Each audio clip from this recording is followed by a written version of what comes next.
Ay, yo, yo, yo, yo, yo, yo. Ay, yo, yo, yo, yo, yo. Oh, yo, yo, yo, yo, yo, yo. Ay, yo, yo, yo, yo. God above, guide we all. Ancestors, here we call. St. Joseph, standing tall. Joe's River sacred, pull down the wall. River flow, belong to we. Spirit glow, belong to we. Blocking road, can't stop we. God and the elders fight for we. God done rule, victory. Wall come down, finally. Rise up strong, community. Joe's River, St. Joseph legacy. Bathsheba breeze tell tale from before. Railway rumble along the old time shore. Chimbalazo spirits knocking on door. Ancestors watching old firm indoor. Roots in the clay, deep like prayer. Try block path, we still get there. Gotta walk with we. River declare this land is yours. Stand up, prepare. River flow, belong to we. Spirit glow, belong to we. Black in road, can't stop we. God and the elders fight for we. Court done rule, victory. Wall come down, finally.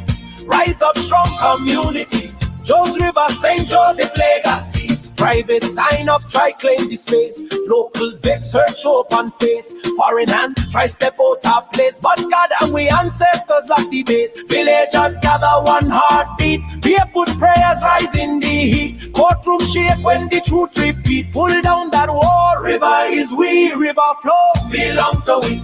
Spirit glow, belong to we. Black in road, can't stop we. God and the elders fight for we. Court down rule, victory. Wall come down, finally. Rise up strong, community. Joe's River, St. Joseph legacy. Victory land sweet like morning rain. Judge say clear, remove the chain. Fix back the banks, heal up the plain. Let children laugh on the spot again. Honor the elders, the ones who fight. God light show with the righteous right. Raise the flag, hold it upright. Joe's River free, St. Joseph unite. River flow, belong to we. Spirit glow, belong to we. Praise be God, community. Joe's River, St. Joseph legacy. River flow, belong to we. Spirit glow, belong to we. Praise be God, community. Joe's River, St. Joseph legacy. Oh yo yo yo yo yo yo. Oh yo yo yo yo yo yo. Oh yo yo yo yo yo yo. Oh yo yo yo yo yo yo. Oh yo yo yo yo yo yo. Oh yo yo yo yo yo yo. Oh yo yo yo yo yo yo. Oh yo yo yo yo yo yo.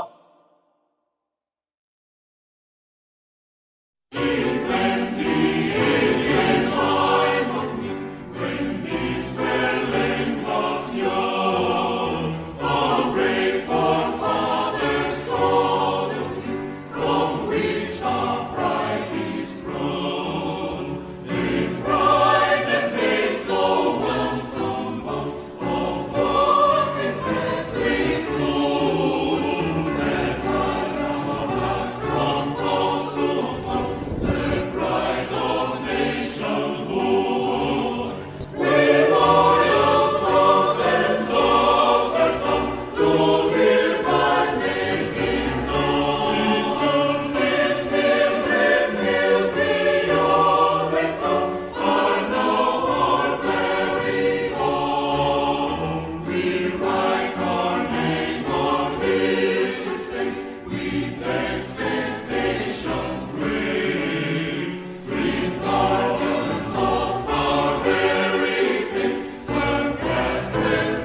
and gentlemen, good evening, boys and girls. You are watching the Marcia Week Show, and we are coming to you live from a beautiful, beautiful country called Barbados. And I'm holding in my hand the national flag of Barbados. That's it. And you just heard the national anthem of Barbados, and it is a privilege and an honor to come to you tonight. When we speak, they shake. When we speak, Barbados, they shake. Caribbean, when we speak, they shake. St. Vincent and the Grenadines, when we speak, they shake. That's what it's all about. St. Lucia, when we speak, they shake. And we need to go to the polls and speak. Go to the polls, Caribbean people. Go to the polls and speak. This is a time when we are to exercise that right that has been given to us. And they are afraid of that speaking. They are afraid of our voices. Barbados, Caribbean, the rest of the world, Africa, wherever you are watching from. I just want to share this with you before we even begin to greet everybody. I normally call the names and greet everybody on the Marcia Week Show. I am just grateful to God for another opportunity, an opportunity to sit in this chair and to be God's voice. And to be that, well, it's echo really. He's saying something and we're saying it. And to use our voice to speak truth to power. When we speak, they shake. And that's why they're seeking to put our voices under pressure. Free speech in Barbados is under attack. We saw it last week as we were doing the series on Ronnie Clark and how a government official could call a private entity and started the ball rolling in getting someone fired for something extremely petty. Across our society, more and more people are becoming afraid to speak openly. The question is why? What is operating behind the veil of intimidation? And you're seeing that this is happening worldwide. When you pull back the curtain, you see the same ancient forces at work. The same patterns that have shown up throughout history. Think about Martin Luther King. Why did they kill him? Malcolm X, what did he do? Maurice Bishop, what did they do? The same patterns that have shown up throughout history, it happens whenever powerful voices were targeted, silenced, or suppressed. First, we see what some would call a spirit of murder. This is the oldest assignment of darkness. Those of you who study history, anytime there is a powerful voice, if you're a Christian in the Bible, that would have been Jesus, the Messiah. It's the oldest assignment of darkness, the spirit of murder. And we've seen this in Africa, in Tanzania, the voices of dissent, they're killing them in the thousands. Ruto in Kenya, what is he doing? He is kidnapping a lot of those young people. Some have died. Voices of dissent. In the Bible, Jesus said that Satan was a murderer from the beginning. This force doesn't need truth. It doesn't need justification. It only needs opportunity. And whenever you hear of attempts to eliminate opposition, intimidate communities, to destabilize regions, or to use violence to silence influence, this force is pushing for ground. In the Bible, those of you who are Christian, there's another spirit called the Jezebel spirit, which operates through systems, through structures and authority. The key thing about Jezebel is that Jezebel rarely kills with her own hands. She works through processes, forged documents, manipulated legal channels, abuses of state machinery, punishments arranged behind the scenes. And we're going to talk about that a little later in the program. Young people who have been silenced in this country. Anytime you see dissent being punished, public figures being intimidated, or voices being pressured into silence, Barbados, Jezebel's fingerprints are nearby. Then there is distortion and manipulation, the force that twists truth in the shadows. They work from the shadows and they twist truth. And we're going to talk about some of that tonight. It thrives in secrecy, confusion, misinformation, hidden networks, and corruption. It bends and reshapes communication until right looks wrong and wrong looks right. That's why they will tell you, don't watch the show. We're telling you lies. Whenever powerful institutions or governments operate behind closed doors without transparency, this force is at work. Then there is control and suppression, which opposes freedom and centralizes power. It is not only anti-liberty, anti-conscience, and anti-speech, and anti-dissent. It rises when fear becomes a tool of governance. Can't we see that happening in Barbados? When government tighten their grip, when people are punished for speaking, when intimidation replaces debate. And finally, there is the python spirit. It's that, python is a snake and it constricts. Then it wraps around you, it constricts. The force that constricts, it starts with pressure. Then they censor you. Yes, all of what I'm saying, we're living it and we're seeing it. Then demonizing opposing views. Then you have reputational warfare. That python spirit, it squeezes the breath until the voice is cut off. Your voice is cut off. And really and truly, when this takes root in any country, murder is only the final stage. They're going to want to get rid of you completely. The early stages always look like silencing, shaming, smearing, and fear campaigns. And this is why we must pay attention, because whether a threat is real, exaggerated, or misunderstood, these patterns reveal the same thing. There is a growing environment of intimidation. We see it every day in Barbados.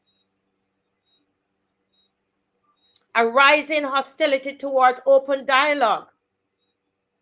A deepening pressure to remain silent. People are calling me on WhatsApp and they're whispering as though the government is listening somewhere.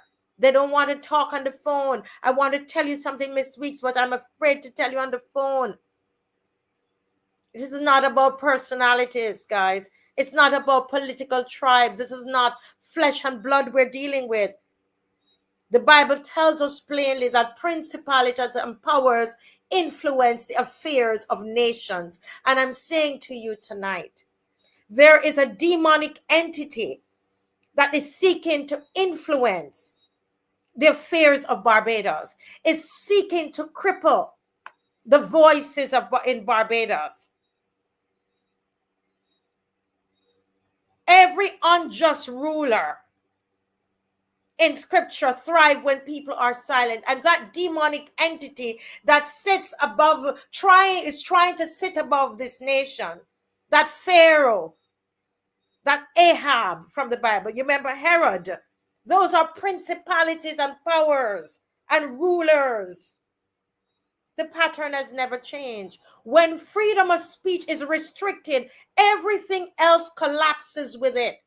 Speech goes first, then movement, then association, then life, murder. They take your life. This is why free speech is the oxygen of any healthy society and the oxygen of even for the church, people in the church, the gospel itself. A lot of you in the church world, you don't want to say anything, but it will cut off the oxygen of the gospel itself. When speech closes, evangelism closes. When we cannot question, we cannot resist. And when we cannot resist, we cannot remain free. This is spiritual warfare over the voice, over your voice. That demonic entity sitting over the affairs of Barbados. What does this mean for us? It means we must resist that spirit. We must resist that demonic entity that wants to sit above this country. We must pray for exposure, that everybody will be able to see it and call it out. We must stand against that spirit of intimidation. Tonight we take a stand in the realm of the spirit against that spirit of intimidation. We must refuse to bow to the pressure of silence Barbados. I rebuke it. I stand against that demonic entity that wants to pressure us to be silent. We will be silent no more. Because when we speak, they shake. Demonic entities will shake.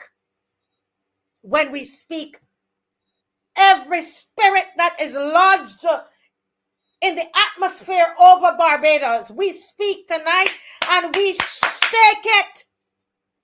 When ordinary people speak under the power of God, systems shake. When a nation speaks under the power of God, corruption will tremble.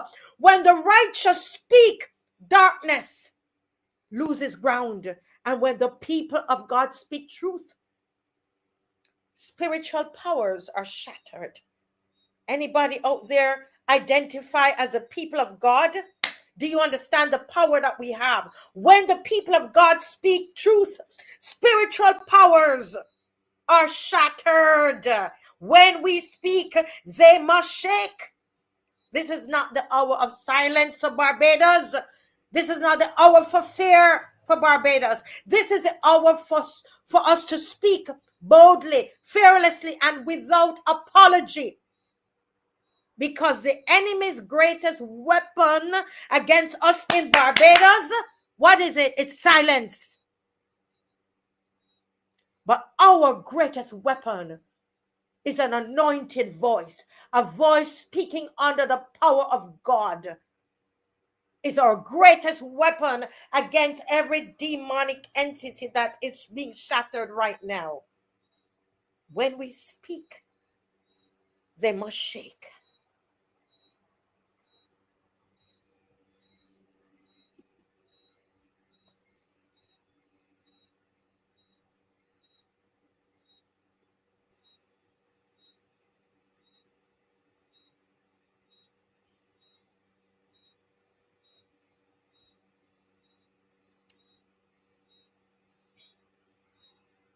I just feel like praying, Father. I just ask my guests who are there waiting to pray with me. I'm just feeling just the power of God. Father, I pray over this beautiful country that you have blessed us with.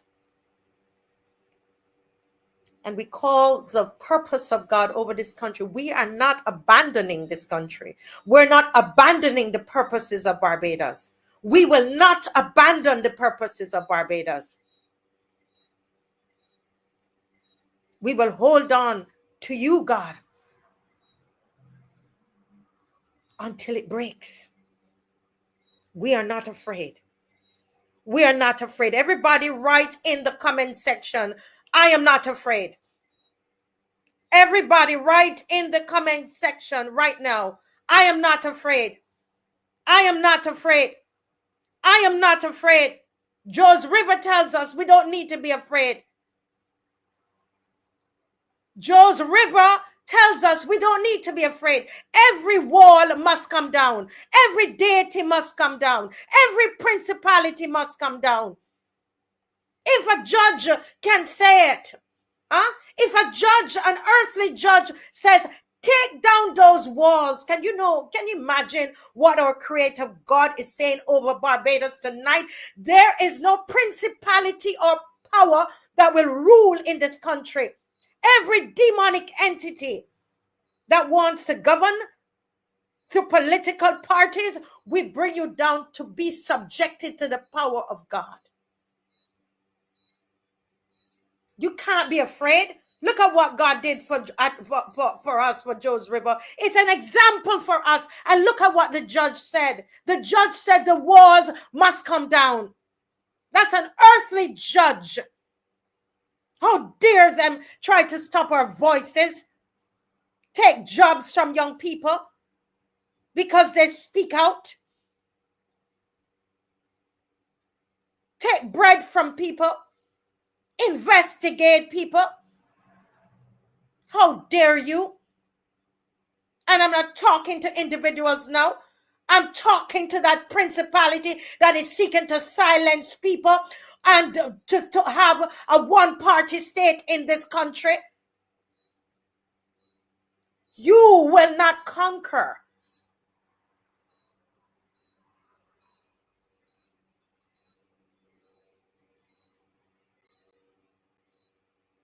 When we speak, they shake. Guys, lose the fear. Do something this week that you never did before. Break out of it. That's what Victor Lewis did. That's what Alvin Holder did. That's what the people from all of those Chris, I can't remember his last name, and they're waiting to come on right now. I'll give them back their time, but I'm just moving as I feel led to do. Dave and I, we pray and we ask God to have his way. Because this is not our broadcast.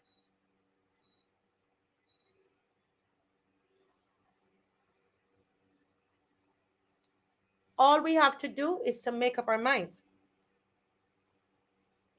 That's what Victor Young did. Victor Lewis did. That's what Chris did. That's what Alvin Holder did. That's what the people of St. Joseph did. Can you feel that?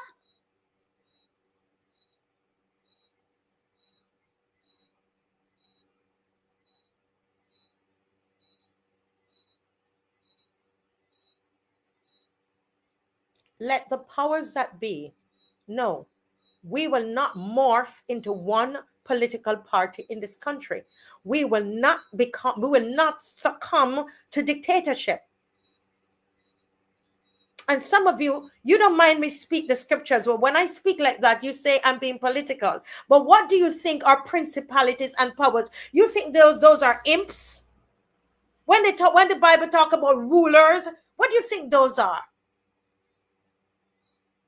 You think there's some imps, little thing lodged up in the sky somewhere? You're talking about systems of operations. That's what we are wrestling against. So when I begin to talk about bring it home now, let's bring it home and put some flesh on the scriptures. You say I'm being political because you're being religious. You refuse to apply the scriptures. God is trying to help you, but all you do, you go to church and you think to apply the scriptures, apply your knowledge to the scriptures.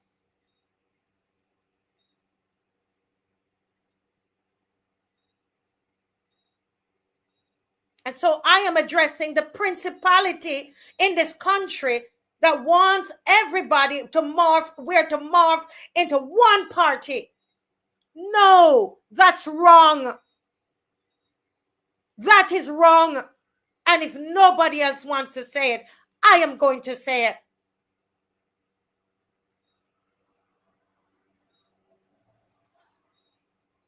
It doesn't matter how many they grab and put and bring them all in one and tell us we don't need an opposition. God is not pleased with that. God is not pleased. That's not God's best for this country. For us, once again, to no opposition, that is not God's best. What if St. Joseph did not oppose? Think about that structure, the selling of that area. They got permission from the government authorities. So because, we're to pray for our governments. We're to pray for government. We're not supposed to criticize. Can you imagine if Victor Lewis and Mr. Alvin Holder did not criticize? I remember Rose Corbin was down there and she was singing, what's the song, By the Rivers of Babylon or something like that. It went viral. What if we did not go down there? Listen to me. Because I'm speaking truth to power means I cannot pray. I won't pray for my leaders. I pray for my leaders. I pray for my leaders, I tell you. But I'm not going to stand for nonsense. I'm not going to stand for you trying to build a dictatorship in here. And telling us it's not a dictatorship. When people are calling me, they speak out and they're losing their jobs. What is going on? A young person who spoke at the DLP meeting last week lost 3 of a little business, lost 3 contracts in 1 week. And a grant to travel to work with young people. He's going to come on Wednesday. So what are we living in?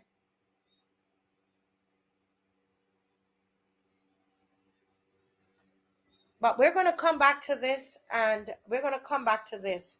Let me just bring in these heroes here from St. Joseph. I think they got me stirred up in my spirit. So let's bring in Mr. Victor Lewis. Good night, Mr. Victor Lewis. Good night, Marcy. Your song is sweet, man. Your song is sweet. You better go back. I love it, man. I love it. Mr. Alvin Holder, we celebrate you, sir. Welcome. Unmute. You have to unmute, Mr. Holder. Unmute, Alvin, unmute. Click the mic and unmute. No, you cut your video. As he comes on, let me just greet everybody again, folks. I know, please forgive me. You know, I normally call all the names, but not tonight. But I know you're all there. Yes, I know you're all there, guys. I know you're all there. We're going to go jump right into with our guest tonight. I need everybody to share. Tonight is an important night. Tonight is a night where we are, you're going to get inspiration on the show tonight. You're going to, all kinds of things going to happen on the show tonight. So you need to share. You need to like and share. Okay, go ahead, share in your WhatsApp groups. Yes. Let me see. Okay, I'm hearing a noise that's coming through. Okay. Who is it? Good night, Mr. Victor Lewis. We just want to say, may God bless you. May God keep you. May God cause his face to shine upon you. Oh, spiritual wickedness in high places, man. Yes. In high places, but I can stay in the low one for now. Listen, what you confronted there, gentlemen, and these gentlemen represent part of the Joes River Committee. And they're going to tell us about their committee and the process that they went through for us to be where we are today. This is a victory. We give all praise to God, but God had to use people. And these are some of the people that God used. Over to you, Mr. Victor Lewis. No, I want to give there to Alvin. You know, every time I'm on here, you see my face. You know, and I just go in the numbers. You know, so let me just give it to Alvin. Let Alvin flow. You know, I was going up the horse hill this morning, and who could Alvin be? You know, I'm going up horse hill, my dog was exercising, and Alvin just stopped in the middle of the horse hill, and we began our chat. You know. So you were just chatting over the course of the whole evening. So I want to just give it to Alvin and let Alvin take the floor for now. Yes, Mr. Alvin, welcome again to the Marcia Week show. Can you tell us, what are your thoughts about what has happened here for the citizens in St. Joseph? What does this mean? What does this victory mean for the people in St. Joseph, where the judge has now ruled that that wall must come down? What does that mean for you and your fellow residents there? I must say, Madam, thanks. I'm grateful to be on your show tonight, and I'm thanking Victor and the others and the supporters that backed us through the seasons for this freedom that we are given, that we can take our grandchildren and great grandchildren down to the bridge and walk on there, have cookouts and stuff like as usual, down over to the teacup saucer, so we can go over there and watch the view over going over to the east point to see the sunrise and stuff like that. So I'm grateful. Yes, sir. Now you talk about teacup and saucer, and I started to smile because Mr. Lewis has introduced us to that, and it becomes this place that you went after you've been there, you long to be there again.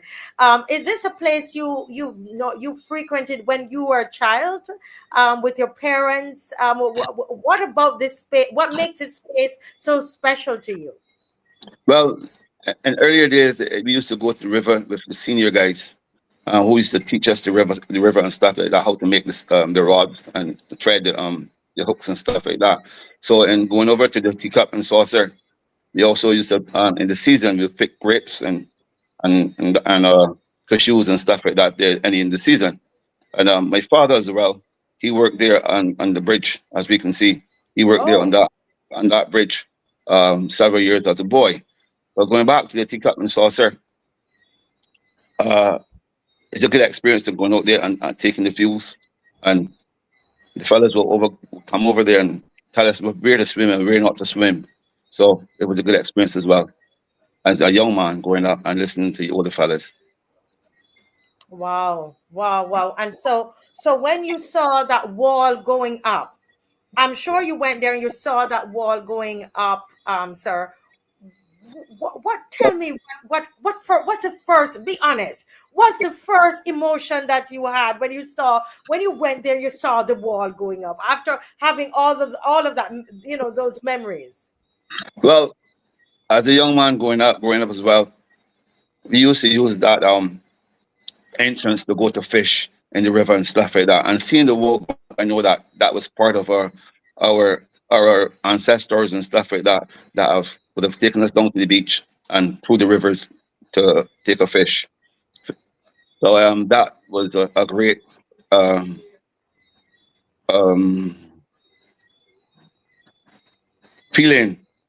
Yes. Something that hurt our hearts to see that the wall going up. Mm. And so is that why, or tell me the process of you guys coming together as a group of citizens in St. Joseph? How did you all come together? Well, it was Victor, myself, and Chris, and then we called in a couple more of our friends and stuff like that to join us. We had a How couple of many persons? How many persons you started off with? we started about six at Victor's house. Six. So, because this is important, the history, right? We I started want about, Barbadians to hear this. They got such an amazing court ruling, but there were six, six, one, two, three, four, five, six meeting at Victor Lewis's house. Think about that, okay? Those of you who are waiting on big numbers and big money and big, So anyway, continue with your story, Mister. Mr. Holder, you are inspiring us. Go right ahead. well, and going to his house and having chats and stuff like that. Um, we continue to to wonder what we will do and go that far. So Victor, he comes up and he said, you know what, we should go public with this one and see where we can go from there. So that's where we start. That's where we started, and to go to the media and see if we can get some help because we needed some support. Yes, yes. Wow. Well, and did you have people dropping out of that group, or people were added? Those six Tell us are the still truth. those six fellas are still in the chat, but Wow. we are all happy as well as we went about the district, and we got a lot more communicate with the people in the villages that our families, and I call them families, but really and truly they are indeed friends, but they're so close to us. We call them all family in around this area. Oh, wonderful, wonderful. And what do you think this is saying to the people in St. Joseph? What do you, as you walk the streets of St. Joseph, you go into the different villages and so on, what this victory, what do you hear from people? What is it saying to the people there? Loud voices, their cheers, they cry. Can't believe that 6 men that come up together could come and get so far in Barbados. To prove to the people in Barbados that we have some place and Oh, we can make this Barbados a place that we can live. oh my goodness. Did you all hear that? Some people cried, some people cheered. 6 men, six persons. I think I met a lady. I think, oh, that was a wife of one of the men. 6 good men got together. Huh? And I'm going to bring Mr. Lewis in this now because he is this man, I tell you, like a rock of Gibraltar. You know when he makes up his mind, I know Alvin Holder, you guys have some heated meetings because I know Mr. Lewis. Mr. You know, Lewis don't back down. that's right. That's Mr. right. Lewis, but we love you the way you are. We love you the way you are because it is because of the way you are. Yes, in leading this, and you don't want to say you led it, but everybody know that you were out front, sir, and we want to celebrate that Barbadian spirit. And by the way, you were all 6 Barbadian. Back to Mr. Alvin Holder before. All 6 of you were Barbadians, right? Barbadians born and bred in Bathsheba. Yes. When we Love that speak one. Say that one nation, again, Alvin. Say that again, man. Say that again. Born and bred in Bathsheba. 6 born. Take that. Those of you who say Barbadians are passive, take that and they say put it in a pipe and smoke it. If you smoke, listen to me. Do you see that? So those of you who are accusing, people who are not born here, that they're coming here to cause trouble. It was 6 Bajans though. Hey, Mr. Lewis, come through the maroon, Kojo, Paul Bogle. I call him my Jamaican people, but give me Bossa, give me some names, Dave. Give me some names, right? Come through, Kojo.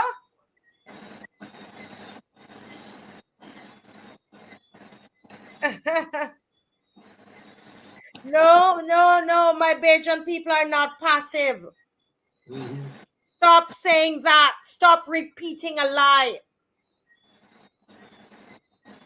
Mr. Lewis, let's hear your voice. One of the most touching experience, Marcia, was this week. I was just there laying on my bed, and I was on the cell phone. I was on my phone, the cell phone, and my landline rang, and my wife brought it for me, and a lady was on the phone crying. Marcia, a lady was on the phone crying. And I had asked her, this lady said, I'm crying because I am so happy. And the lady was literally crying, Marcy. I had to stop and wait for the lady to compose herself. That was the most touching moment for me in this whole experience. To hear ladies so happy about the results of this case that she took up the phone and gave me a call and was so overwhelmed, was so happy about this experience, that the lady just cried, man. You know, to see how we can take a stance. And as you said, when we lose our fear, they lose their power. As long as they can take that and mobilize it in their lives, we will be conquerors as a people.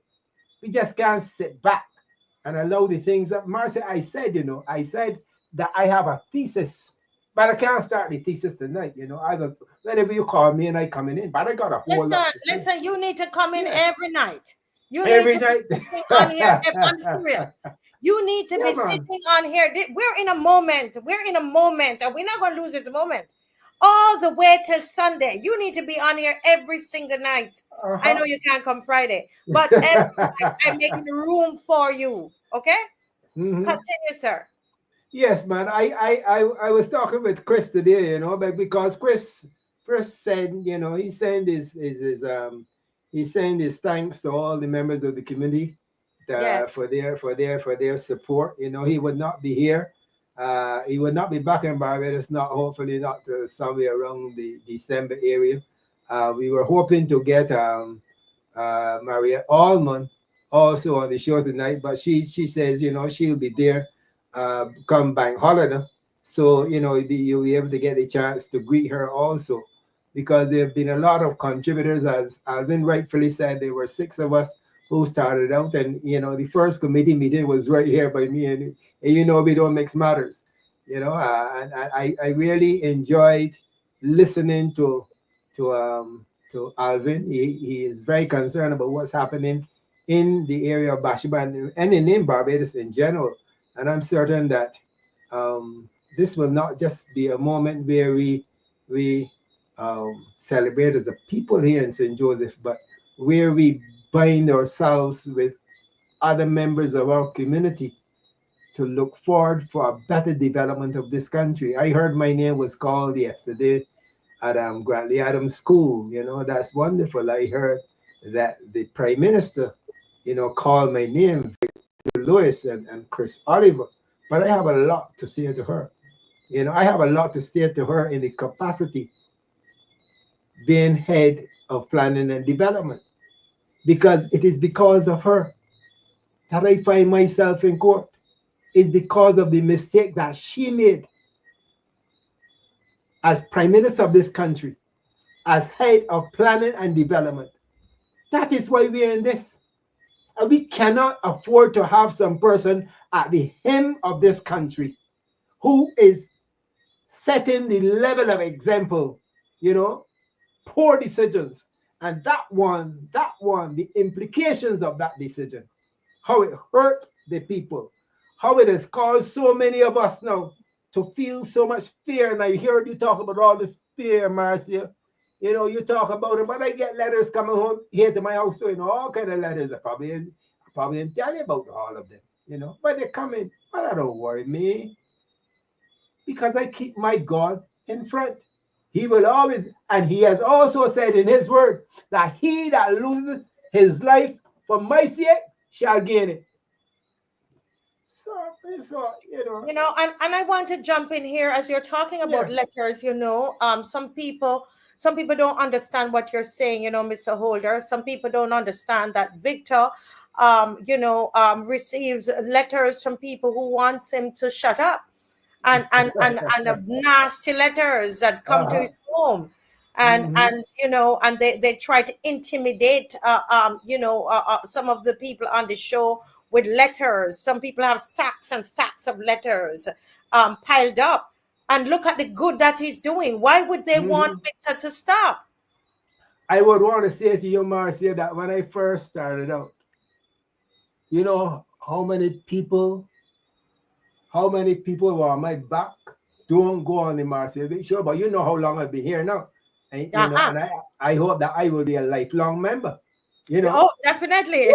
Yeah, how many people wanted to get on my back? Don't go on the Marcia Big Show. Don't have anything to say about this matter on that Marcia Big Show. And there, Mr. Louis venture out, and here I am today, so many years after. Talk, Marcia. Let me go, man. And so we want to thank even the people on the show who, you know, they basically, they took this matter. You came on the show and they took this matter and they just blew it up on social media. You know, and remember we chartered a bus and came down, and all kinds of things we were doing. We had the placards in town. We marched. We had roadside parliaments. We had all these different things. So I want to say a shout out to all the viewers on the Marcia Week show, the loyal opposition. Oh my goodness, look at what we're involved in, all of us. We were able to join hands with the people in St. Joseph, right here from the Marcia Week show, and be part of something so amazing in this country. Yes, continue, Victor. Yeah, but I really want to see everybody down. You know, I would have passed some members in the community this morning exercising, and I told them about the cleanup that we want to do in the area there of George River Bridge. We're not dealing with the walls. We're just dealing with the grass that grew up over the course of time because of limited use and because of the heavy rainfall that we would have gotten. So members of the community, they're overwhelmed. They're ready and raring to go. Alvin and Ronald Mears and others, you know, I'm going to be contacting a gentleman by the name of Chicken. That's his nickname. And we're going to go down and we're going to do the cleanup so that when the folks come Independence Day, the path that you used to travel before from the top of the bridge to Teacup and Saucer and to the riverbed, though that path will be clean of grass. We're not dealing with the blocks. That's not our job, you know. So we're going to be going down during the course of the week. We're going to be doing all the cleaning. So I really want to see Glenn Murray there. I want to see Maxine. I want to see Rose. Of course, I'm going to be seeing Marcia. You know, I know that Ferdinand, he's out the island. You know, I want to see I want to see everybody. I want to see the whole of the loyal opposition down in George River, where we will be manifesting the joy of justice prevailing in this country. Oh, most definitely. And you mentioned Glenn Murray there, and I want to tell the people we got another victory. Glenn Murray is well, and he was going to be on tomorrow night. And Victor doesn't know it yet. He's on tomorrow night. You have to be on tomorrow night with Glenn Murray, folks. You have to tell everybody Glenn Murray is on, and he remembered all the work that he did concerning this and the research that he brought to the show. You remember? And lots of information that he gave us about what was happening there and all the players. He went behind and did a lot of the research, told us who the owners were and who in government they were related to and connected to. Glenn Murray, he served some good tea on this show and got the people all riled up. And Mr. Glenn Murray is on tomorrow, folks. God is good. He's all in good health. And his wife is releasing him to be on. So we are excited, you know. But you know what? Let me go back to Mr. Holder. Mr. Holder, can you open your I can open your mic for you. Yeah, your mic is open. I don't know how much you know about what's happening on Sunday. Sunday, we have chartered a bus. It's a 40-seater bus, and already 20 seats are already full on this bus. So anybody who's coming, you know, you need to stop becoming and come. You need to call us 236-7000 236-7000 to get a space on the bus. We do have the facility to rent another one, but let's fill this one up first, and then we will go and rent another bus. Okay. But Mr. Holder, what are your you know, what's happening on the ground there? Are people excited that people are coming in on Sunday? Will you be there? Sure. I must be there. I'm one of the guys that have known before because we have to cut on some bush and stuff like that to clear the areas so it can make it good when the others come. They'll be comfortable. Yes. And you know, I tell you, one of the best soups, and I'm being honest, that I have had in Barbados. I'm a soup girl.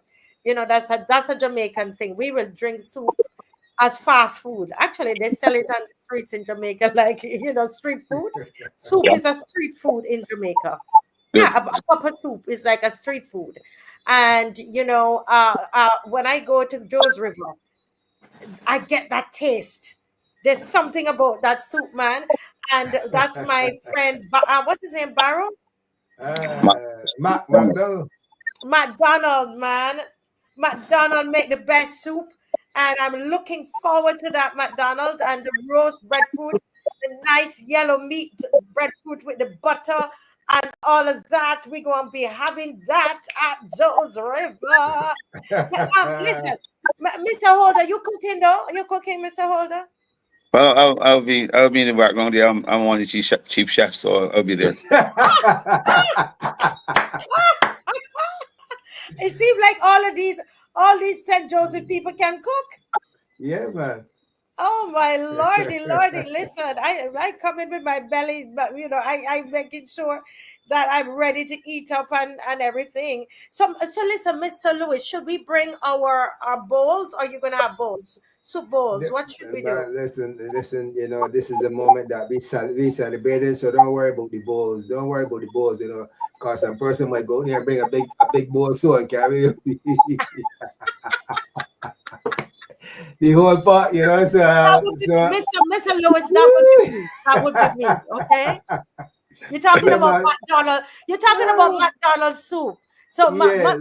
McDonald, I'm sorry, but if it's me, if you tell me to bring a bowl, I'm telling you, I'm going to bring the one I drink from at home, and that would be so big. Yeah, but we'll be providing the bowls. I don't think that should be any problem. We'll be providing the bowls. I have some bowls remaining from the last session, and we'll collect some more. That's no problem. We're gonna sort out. I don't know. That's no wonderful. Something that I heard, when I was listening to the show on the for the recording, and I heard that this individual planned to pay for three tickets for some person to call it. I thought, that was a very touching moment for me, right? To hear the folk stepping up to the plate and contributing. I thought that was a very wonderful sentiment echoed by you in terms of the level of support, and I really want to thank that person for the level of contribution that they will make into this exercise. Yes, thank you again to that person who donated the funds, and it was sent already. I have it right here. Beautiful. And for that individual, and in an envelope for them. And so, folks, it's $30 and basically that's just the cost of the transportation. And because we have the bus for 8 hours, we board the bus at Independence Square, and from Independence Square, Dave, we probably should take this one down because they might be mixed. Yes, thank you. And from Independence Square, we're going to Sam Lord's Castle, folks. We're going to get off there, do some sightseeing, get out and walk around a little bit, and then we're going to go up to the lighthouse here in St. Philip, and that lighthouse is called. Help me, somebody. I'm looking at Ragged Point. Ragged Point. Mm-hmm. Ragged Point Lighthouse, and then Concept Bay. We're going to Concept Bay as well. Oh my goodness, please bring your cameras to take your pictures. And then we're hoping to go to Harrison Point, and then but most of the time it would be spent at Joe's River.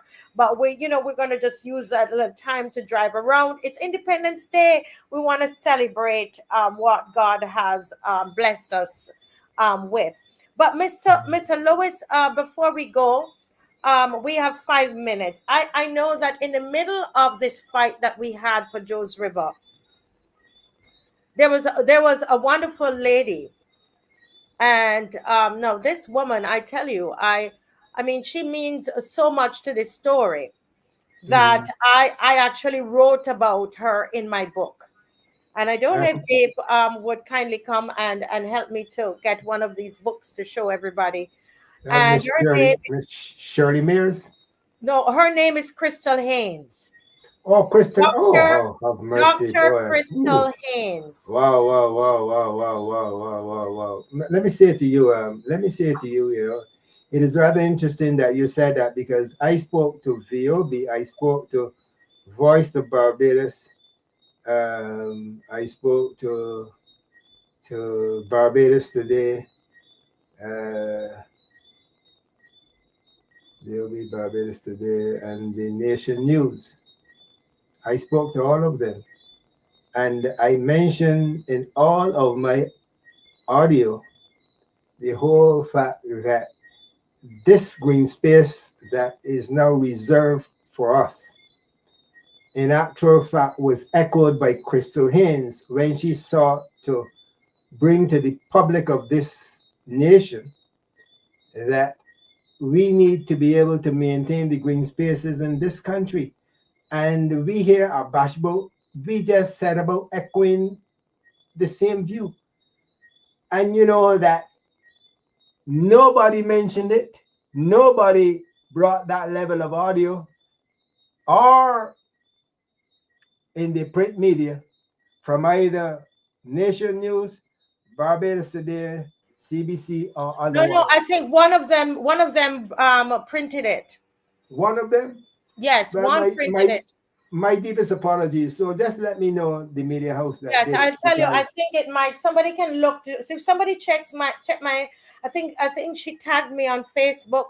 So if somebody check my Facebook page and Barbados Today. and just let me know which one it is.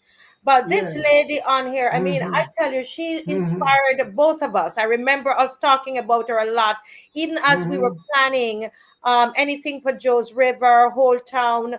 Right. Mr. Holder, this young woman you see on the screen tonight, we are celebrating a victory, Mr. Holder, for Joe's River. But this woman, she used her voice and at the highest level, she Mm-hmm. echoed what we were saying, right, Mr. Lewis? Precisely.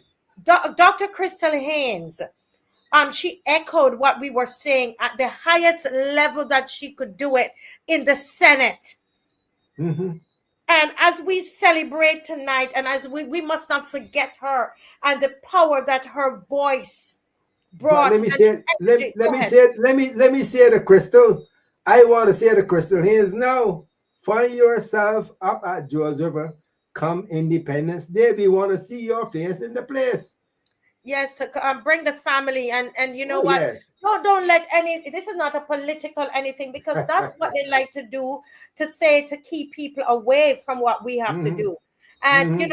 I wrote about Crystal. If you're listening, I wrote about you in this book. I did, and this is on in the last chapter as well.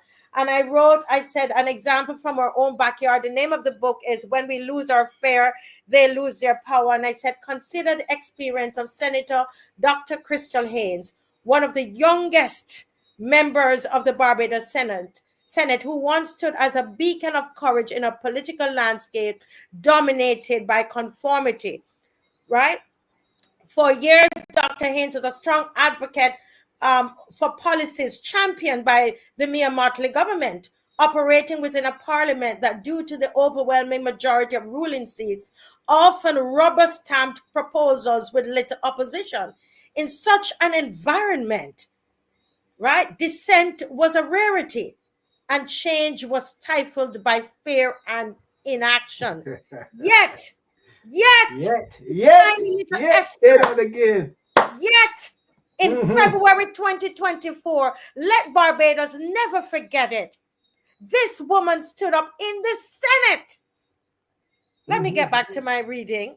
Yet in February 2024, when the government proposed relinquishing control of the historic Holetown Civic Center to a private tourism operator, a move seen as a betrayal of Barbados' heritage, Dr. Haynes made a bold stand in the upper house. She spoke up passionately against the Mm-hmm. proposal, arguing that whole town's cultural and historical significance demanded public protection. Her stance was a clear signal that she was not content with the status quo, and she was determined to defend the rights and dignity of her fellow Barbadians. However, her courage came at a steep cost. And this is why I know Mr. Lewis and myself, we want to take the time out to speak of her, and we want to speak of her every week, every day this week, that we have voice. Because you know why? You know why? Her courage, Mr. Holder, came at a steep cost. Senator Dr. Haynes was swiftly removed from the Senate. Yes, and they said, oh, she agreed. She was called and told that we need your seat. Agree to what? She had no choice. Stop telling the lies, because we don't do lies on here. Yes, and who did that? Prime Minister Mia Mottley. We're not mincing words on here. Many believe this was because the very young senator, a millennial, had found her voice and mustered the courage to speak truth to power on behalf of those who felt voiceless. So wherever you are, Crystal Haynes, you don't be ashamed that you were removed from the Senate. Who have to be ashamed? Who have to be ashamed, Marcia, is when the leader of planning and development, the Prime Minister of this country, along with the Chief Law Enforcement Officer, the Attorney General, both of them can get up at Grantley Adams this weekend to speak to power, something that they know is a lie.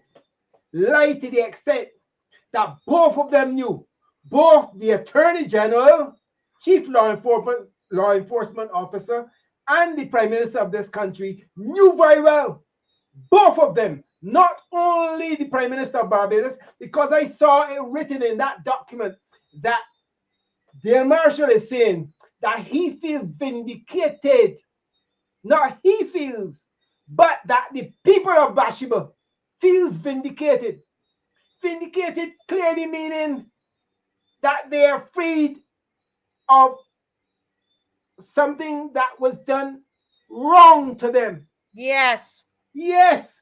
By the Prime Minister. But when you read it, the representative for our country, the representative for our constituency is saying that the people of Bathsheba should feel vindicated. But what he should be saying is that the people of Bathsheba, along with myself, we feel vindicated because if a wrong was not done to him, then he did a wrong to the people because he sat alongside the Prime Minister and allowed that to happen. So he is not vindicated, but he believes within himself that the people of Bathsheba have been vindicated.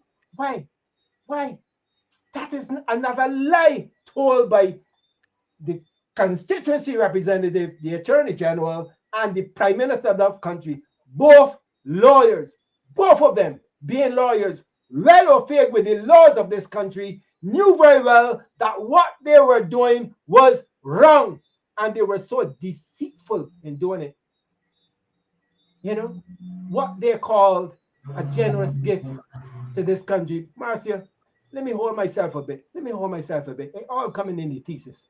Let me just sit back and relax for now. Wait, no, but no, I know Rose is coming on, but I want Barbados to hear what Mr. Lewis is saying, and it's not political, it's fact. Stop calling it political. The woman that is on the screen here, she's still a BLP the last time I checked. She's not part of any other party. You all need to get it right and understand that there are people here who are standing up just on behalf of Barbados. Marcia, let me just break you there for a minute. Let me just let the people on this show know that I told my wife we were living in Maryland. You know, I told my wife when I saw what was happening in the area of River Bay, I told my wife, let us go home and support this because this sounds good. Where we are asking the people in the diaspora to come home and support Barbados. I said, that's a good idea. Meaning listening to the leader of our country, Mia Mottley. Let's go home and support this initiative brought by the BLP. You It told is me not that. a political issue. Wrong will be wrong. And what Mia did with George River was wrong. Not only that, but it was highly deceptive. And that is what concerns me. And listen, we're not right now. They're trying to get political mileage out of it, and that too is wrong. But look at this young lady on the screen, folks. May we never forget her. And I pray the day is going to come, Crystal Haynes, where we're going to celebrate Holetown, one way or the other. I'm telling you, I'm speaking it into existence. I hear the rumblings are down there, but I'm telling you, this is going to be more than a rumbling. If they ever go down there and set up anything, I pray that the people of Holetown will get a hold of themselves and find their voices and tell them not here. Get up, Holetown. Get up, St. James. Rise up and you rise up and let them know absolutely not. Let that developer go back and take back your money. We don't want Here's a it. young lady. Here's a young lady, Marcia. Here's a young lady, who takes a stance. Have no fear for mortgage or payment for car or paying bills. But here I am in the Senate, and I must go up there and be politically correct. I would have felt very good in principle, if our representative had come out and said, well, what has been done here is wrong. I didn't support it. I think it was very unfortunate that the Prime Minister took a stance. If our representative had come and said that, enough respect. And that is why I commend highly Crystal Haynes, because she knew very well that she wasn't politically correct, but she thought of the interests of generations to come. Generations to come. We must not be living in an environment wall to wall. And I heard the same sentiment being echoed by Alvin Holder on this committee, that he doesn't want to see that all his little grandchildren now coming up have got to be in an environment here on the eastern side of this country where they will be living wall to wall. What has been echoed by Crystal is also being echoed by Alvin and many other folks in the area of St. Joseph. And you know what? As I'm listening and you were saying, Mr. Holder, it's echoing that sentiment. I think this win for St. Joseph is something that we need to pick up in the new year and go back on those Love Barbados marches and declare what we want to see. Because if not, they're going to put, as Crystal says, wall to wall to wall. That's what is going to happen all over. And, just let me just finish that little piece in the book here. I wrote,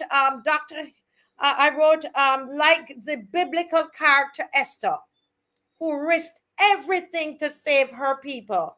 Dr. Haynes understood the power of her influence and used it to break free from the prevailing cloud of fear that enveloped Barbados. Do you hear me? We must not forget, she chose to think independently and challenge policies that threaten her nation's heritage and future. History will record that she decided to stand on business, to prioritize her convictions over political safety. Her removal is not a mark of failure. Dr. Haynes, your removal is not a mark of failure, but it's a testament to her bravery, because not even the Attorney General, the representative for St. Joseph, had the balls to stand up. Yes. Had the balls to stand up and to represent the people. And this woman who was not elected stood up to represent people. Come on. We need to give it up for her. You're right. Dr. They feel Haynes, vindicated and not we feel vindicated. yes, correct. And that's the last piece. And I know that Rose is edging to come in, but we're finishing up, Miss Corbin. When one person dares to defy the status quo and speak out for what is right, they inspire others to do the same, even if the cost is high. Her example serves as a rallying cry. When we choose courage over fear, we reclaim our power and pave the way for a more just and respectful society. That is in the last chapter of my book, and it impacted me so much, that I wrote about her in this book. Listen, oh my goodness, guys, we have gone over time. I think we should let Mr. Holder close this section off because you're going to come back tomorrow. So go ahead, Mr. Holder. Yeah, I'm happy to be one of the members in this on the St. Joseph committee, and we have a lot more to go through to make the people. I'm a people's people, people person, and I believe in the people. And in order to be happy, we have to represent each other. Yes. And doing that, we have to look out. And in St. Joseph, we have a lot more to fight for. Yes, we do. It's a pleasure. It's a pleasure having you on the show. And I just want to say again to you and your family, congratulations. You are standing up, you stood up, and all of the ancestors were standing with you. And we give God. If I may say one thing before you go. Yes, sir. Go right ahead. To be honest with you, I have no problem with the developer. This development is great in Bathsheba, but we had a problem to get it solved. I stand that to be mutual. Okay, I'm not sure I heard exactly what he said. Can you did you hear Mr. Lewis? Can you tell us what he said? It was muffled a bit. Can you repeat what you said? You were muffled. I must say that we do not have any problems with the developer. His developing in Bathsheba is okay with me, but we having a great achievement, and that we can be mutual with him and any other buildings or anything that he's doing to employ other St. Joseph people.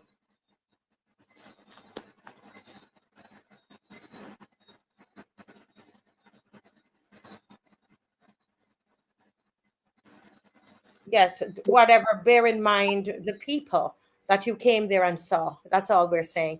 Thank you guys so very, very much. I have to find time to give Miss Corbin now. We went on a roll, but we move as the Lord led us. God bless you all so much for joining tonight. Thank you, Mr. Lewis. And please be available tomorrow. Tell your wife we want you on tomorrow. You're on every day. All right, God bless. Rumble on the old time short, Chimbalazo spirits knocking on door, ancestors watching old firm indoor, roots in the clay, deep like prayer, try block path, we still get there, gotta walk with we, river declare, this land is yours, stand up, prepare, river flow, belong to we, spirit glow, belong to we, black in row, can't stop we, God and the elders fight for we, court on rule, victory, wall come down, finally. Rise up strong community. Joe's River, St. Joseph legacy. Private sign up, try claim the space. Locals vex, hurt, show up on face. Foreign hand, try step out of place. But God and we ancestors lock the base. Villagers gather one heartbeat. Woo, Miss Corbin. Oh my God, Mrs. Corbin, I remember you. I remember you. And do you know, every time I'm on the street, I said the other day, I wonder if you know, but I have my little pot cover. And Dave, can you put? I'm sending Dave to get me everything. Thank God, Dave. He's not going to think I'm bothering him too much. Dave, can you please pass me my pot cover and my spoon, because when I'm on the road, I don't know if you know, Miss Corbin, that whenever I beat that pot cover and the spoon, I remember you. I remember you. I remember you did that first. And I believe you took something like that. Did you have a tambourine in at Joe's River? at George River. Yes, you had a you I led in the song in the song. down by the riverside, Yes. and on the march I had a pot cover and a screen scoop. Yes, you did. You did. And I take this. I know you can't come now, but whenever I beat this, you see how it is? It's been used. I beat off even the it's all the here the handle is gone, and I normally use a different spoon. Dave just brought this one, and that's what I use on the road. And I do this. I want you to know, when I do this, I remember Rose Corbett. Okay. It was a time to celebrate after that cybercrime bill was pulled back. It was a time to celebrate because that was one of the hardest times we worked. And when it looked as if the odds were stacked up against us, we then heard it was pulled back. So that called for celebration that Saturday morning on the march. Yes, ma'am. Yes, ma'am. And we're so grateful for you, Mr. Murray, who is going to be on with us tomorrow. And I want people to realize that age, you never don't think that you can't join the fight because you say, I am not young as Crystal is. Everybody has a part to play because you see what our seniors did. They educated us so that we had the knowledge that we could go out. And we honor you, Mrs. Corbin. We honor Maxine McLean. We honor our Glenn Murray, Caswell Franklin, those the senior ones among us that were on the show and been part of this haven't been an easy journey. It's 3 years, and the seniors are at the front of it. Think about that. That's powerful. Rose, we bless you. We bless you, ma'am. I know I took up your time, you know, but you two can come back tomorrow. But let's see what we have. And I see Paul Gibson is waiting on me. So I have, oh my God, I only have 15 minutes left of your time. But did you do your presentation, or you just want to talk to us as mom tonight? Yes, Marcia. I want to greet the viewers and the participants as I normally do by saying good evening to the loyal sons and daughters, all firm craftsmen of her faith.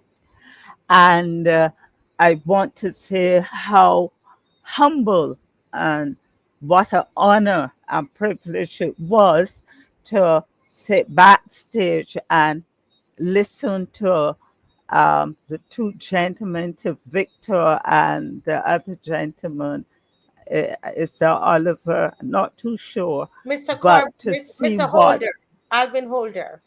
yes, please, to see what they were able to achieve with persistence and boldness and commitment to a cause that was not only for themselves, but for the community and the wider Barbados. And I'm so proud of them and pleased with the outcome. Never mind some of the glory wanted to be taken from them. We know how hard that they have worked. And we say to God be the glory and great things he has done through the persistence of these gentlemen and through um, all others who contributed. I want to thank you, that person who sends hugs and love to you, Mrs. Corbin from St. Vincent and the Grenadines.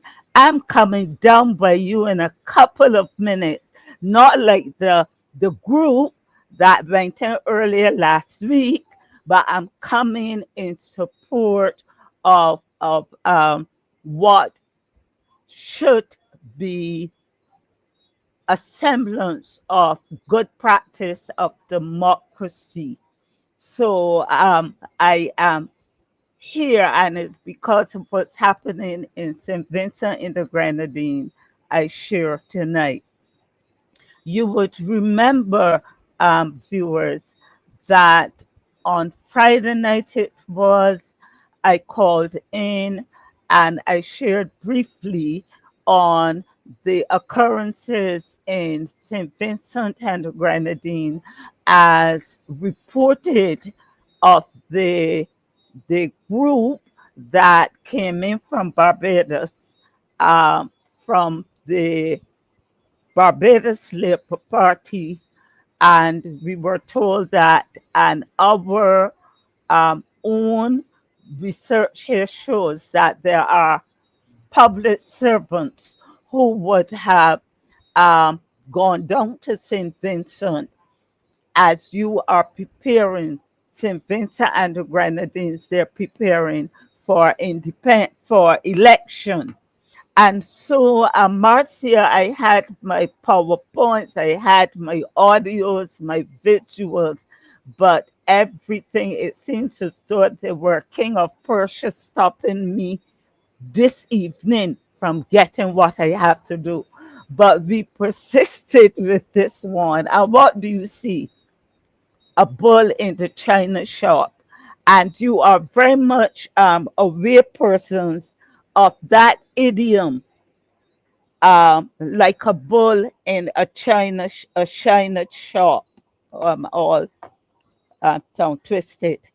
And when that idiom is used, it speaks to behaving recklessly and clumsily in a place or situation where one is likely to cause damage or injury. Another definition, Cambridge Dictionary says, if someone is like a bull in a china shop, they are very careless in they're very careless in the way that they move or behave. And the last one, um, from a quote from Merriam-Webster, they say this definition is a person who breaks things or who often makes mistakes or causes damage in situations that require careful thinking or behavior. And I would say that in this instance, we could apply that analogy and that idiom in terms of what occurred, Marcia. I would not say as a Barbadian that it demonstrated, if this government, that this administration has gone so far to send these persons in, and others we're told were to follow, they did not demonstrate careful thinking or critical thinking. And they boast, Marcia, of being critical thinkers. But this behavior does not demonstrate it. And I am going to start before I jump into my presentation and my notes here. I made a note. If this really has happened, what advice was given to the Prime Minister, because those persons would have gone to St. Vincent and the Grenadines, not on their own violation, they would have been sent there by a higher power. And that higher power certainly in God, certainly in the UN, as I will share to you how the UN intervenes, and certainly isn't CARICOM, because CARICOM is sending in their own team at the request, noted Marcia, at the request of that government. The government has to request the intervention of international bodies and agencies such as the UN and CARICOM to observe.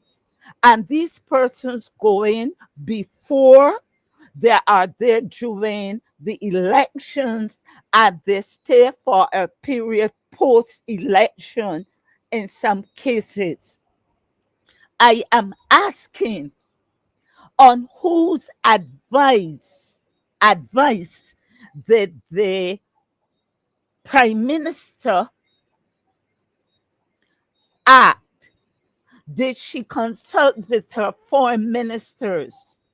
And in the 7 years that this administration has been in, we have had Jerome Walker as a foreign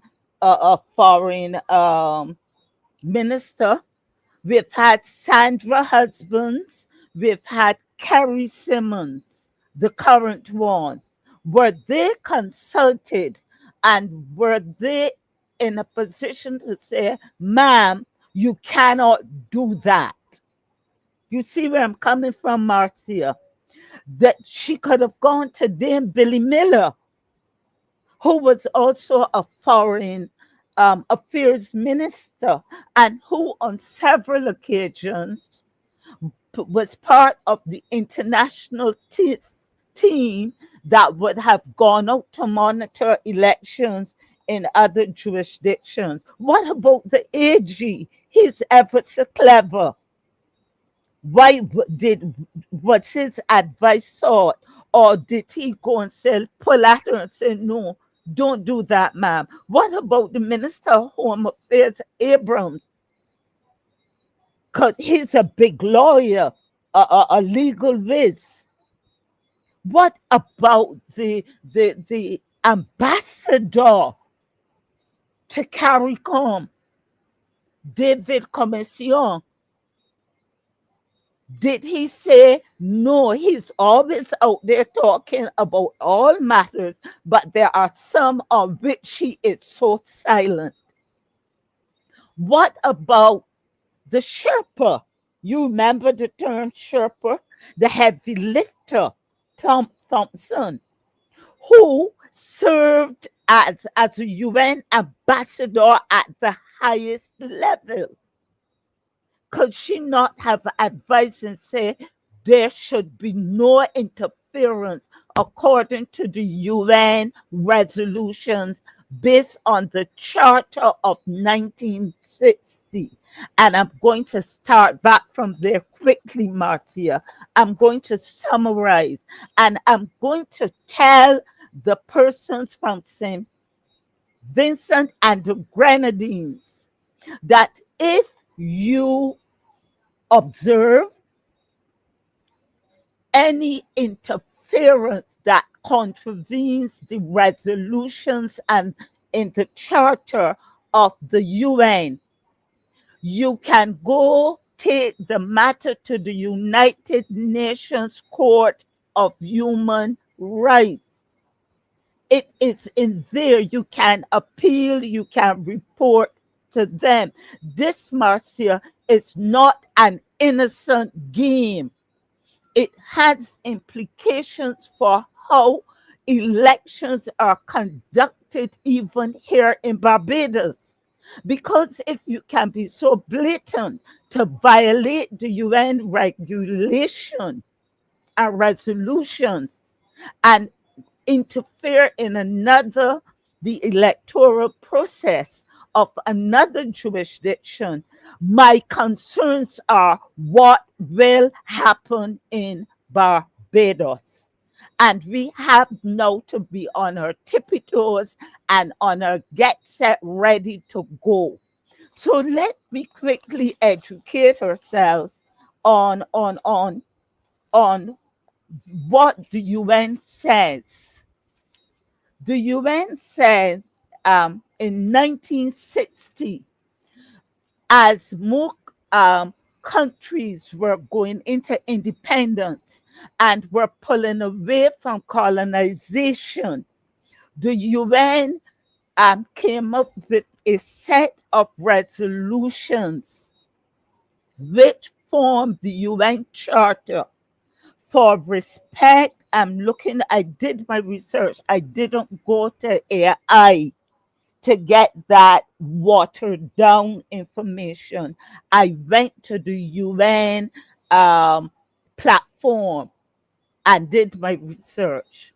And back in 1960, the UN put in the charter respect for the, let me look here, I had to quickly write my notes.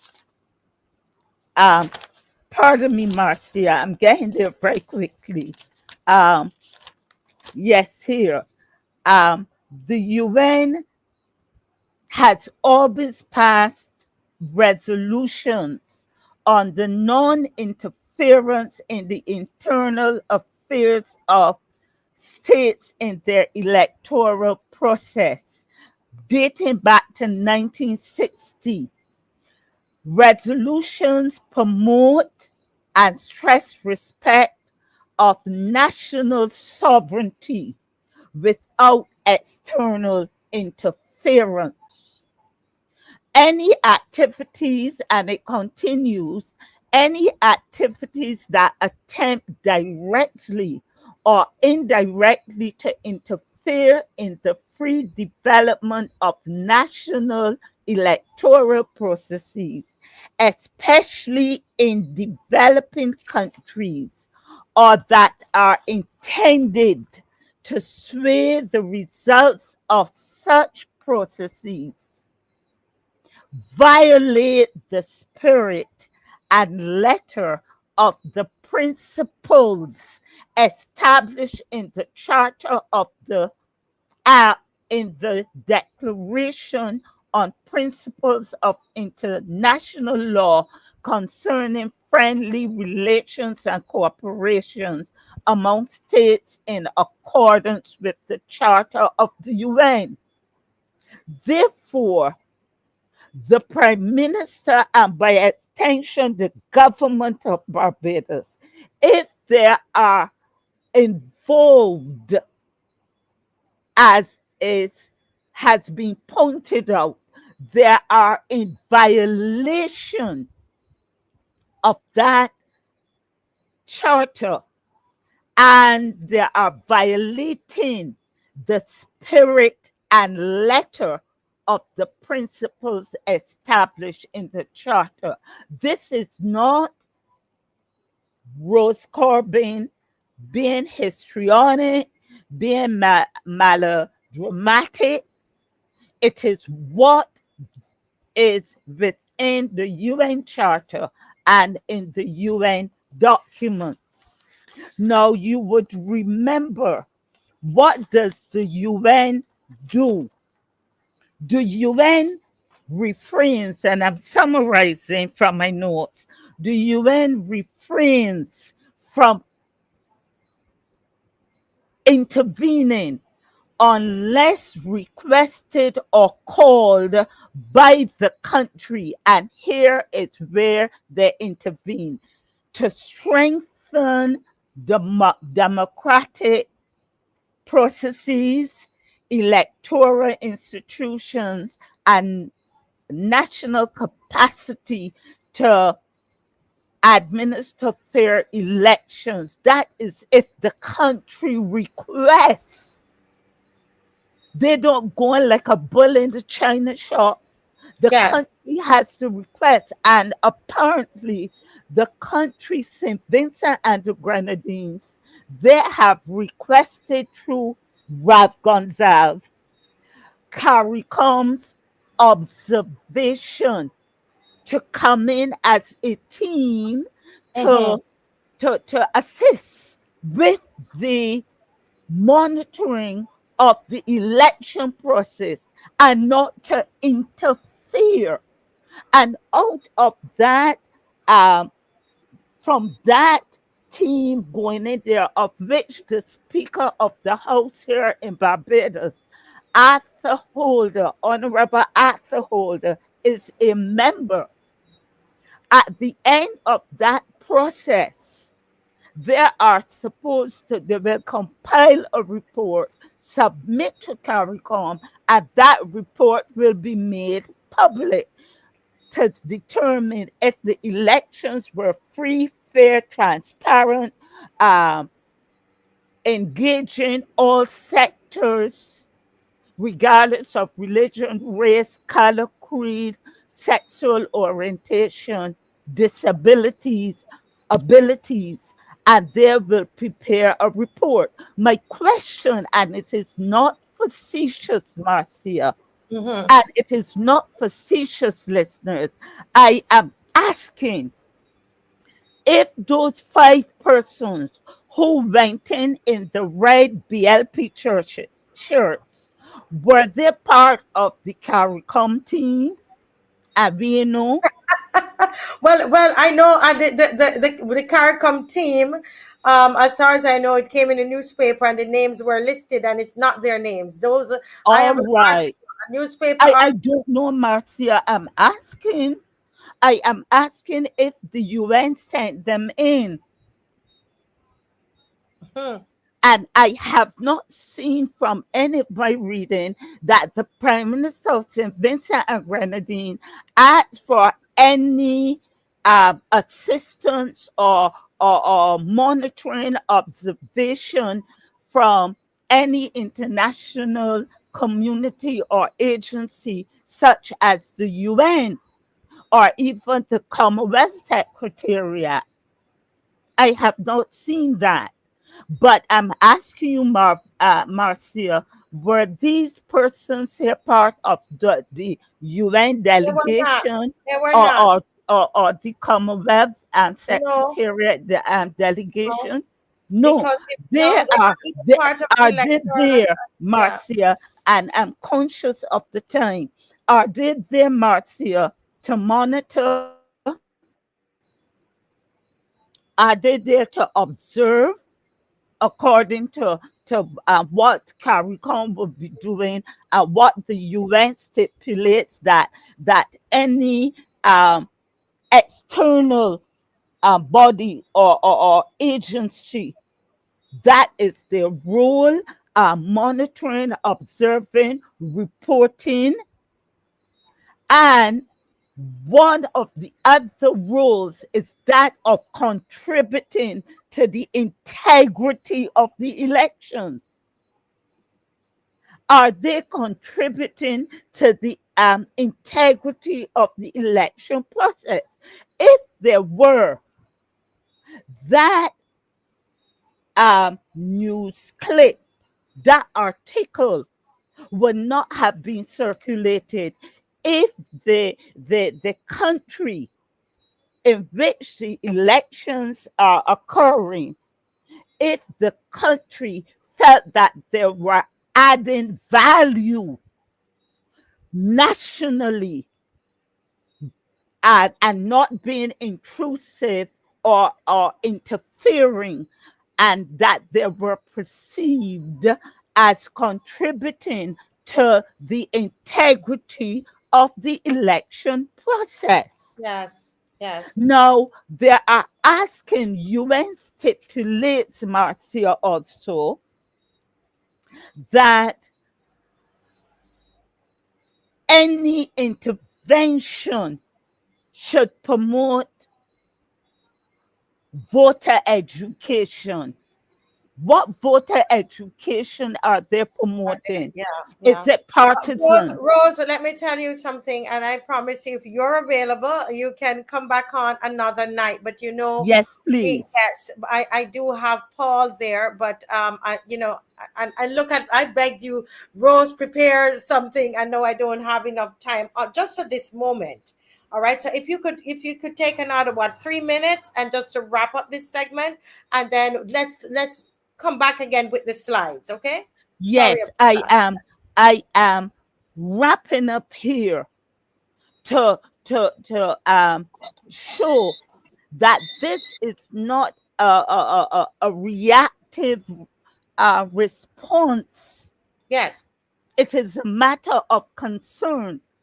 and it is cemented within the UN Charter. That is the same body we are told that the present Prime Minister has been quoting. Yes, correct. Has been quoting. Therefore, what type of leadership would be offered at that level?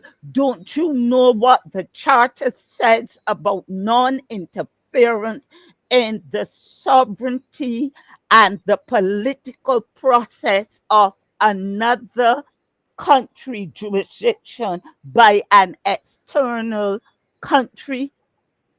That is basic common sense. I'm not a political scientist, but something says you don't do it.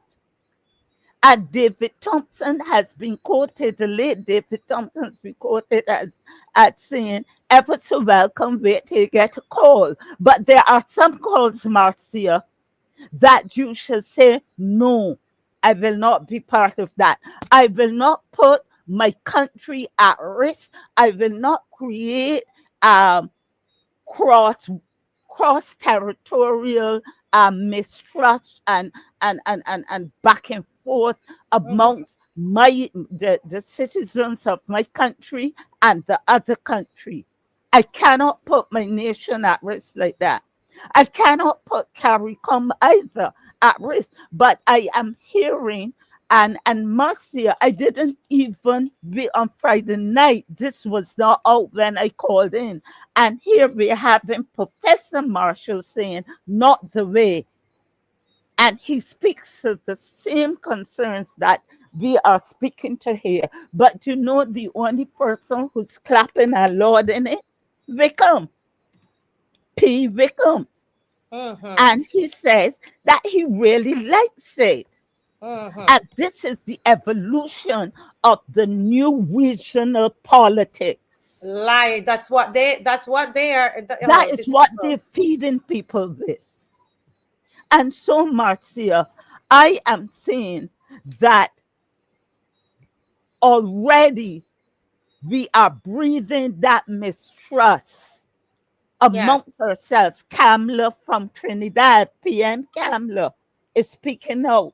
Already elections have not, people have not gone to the voting, to the polls, but already there's that confusion engendered. And that concerns me.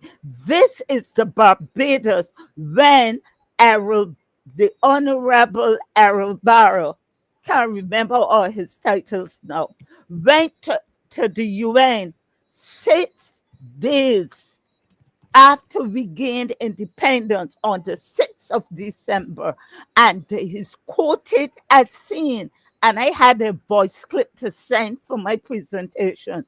He's quoted as saying, we will be friends of all and satellites of none. I'm very concerned now that we have become friends of all and satellites of all. There's no line of demarcation. Yes. And it is putting us at risk. And I'm quite concerned about where we're heading with all of this.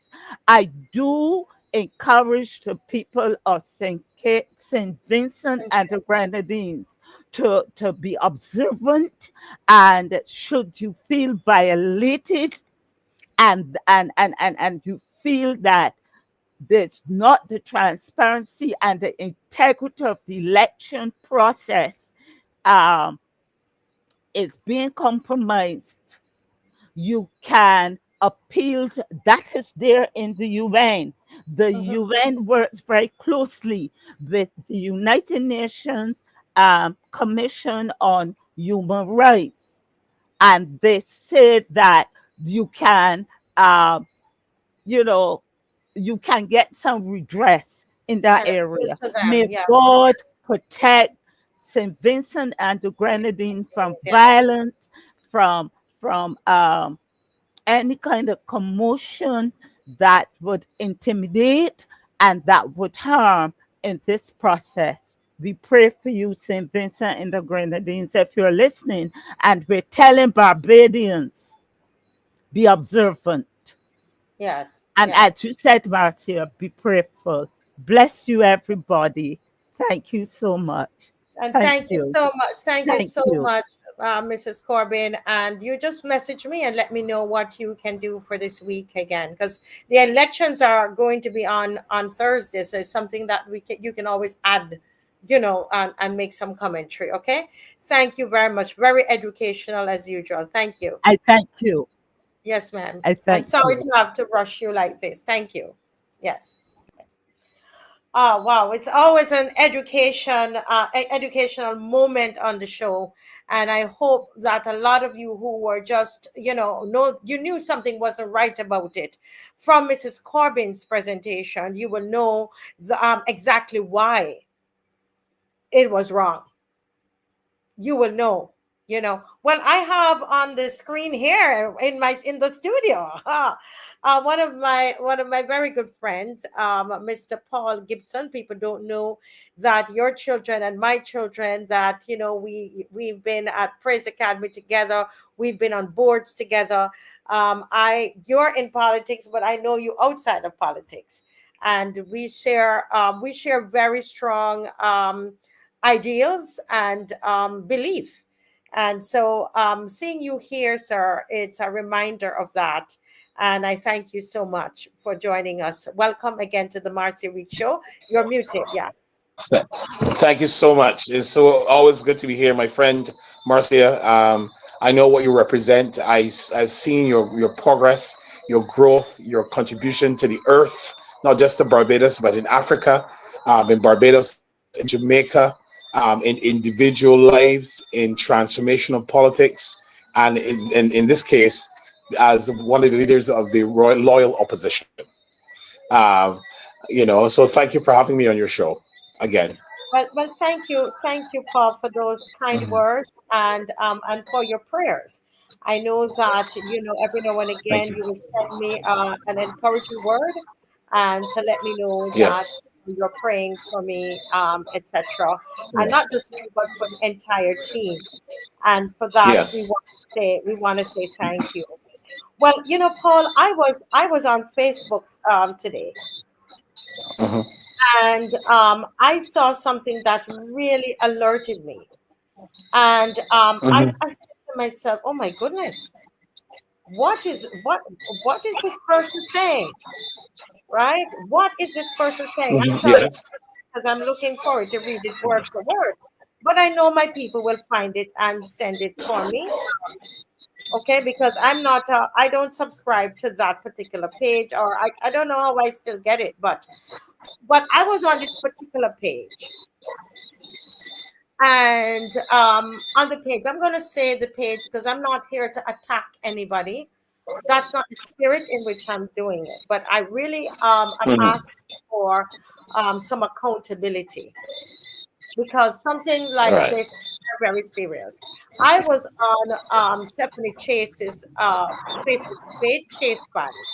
And Hmm. as I've often, sometimes I might read something from our page that, I agree Hmm. with, etc. So I don't have, let me turn off your mic until you're ready. There's some noise coming through. Paul, I am really not against Miss Chase. It's somebody who I know, and I will always thank her and my Rangate friend. He knows who that is. Who Ryan, who they came to help me when I was doing the walk for Jonathan Chase, and I appreciated that Miss Chase, Stephanie Chase, she understood what I was doing, and she actually believed that it wasn't political, and she came alongside and helped me. And I keep saying that because I appreciated it, and so I'm not here to attack her. I just want some accountability here. Okay, so I went on the page, Mr. Gibson, and I saw that it said that the page read, and my people out there, can you send me the page, please? Take a screenshot and send it to me in WhatsApp. I have my phone, I will see it.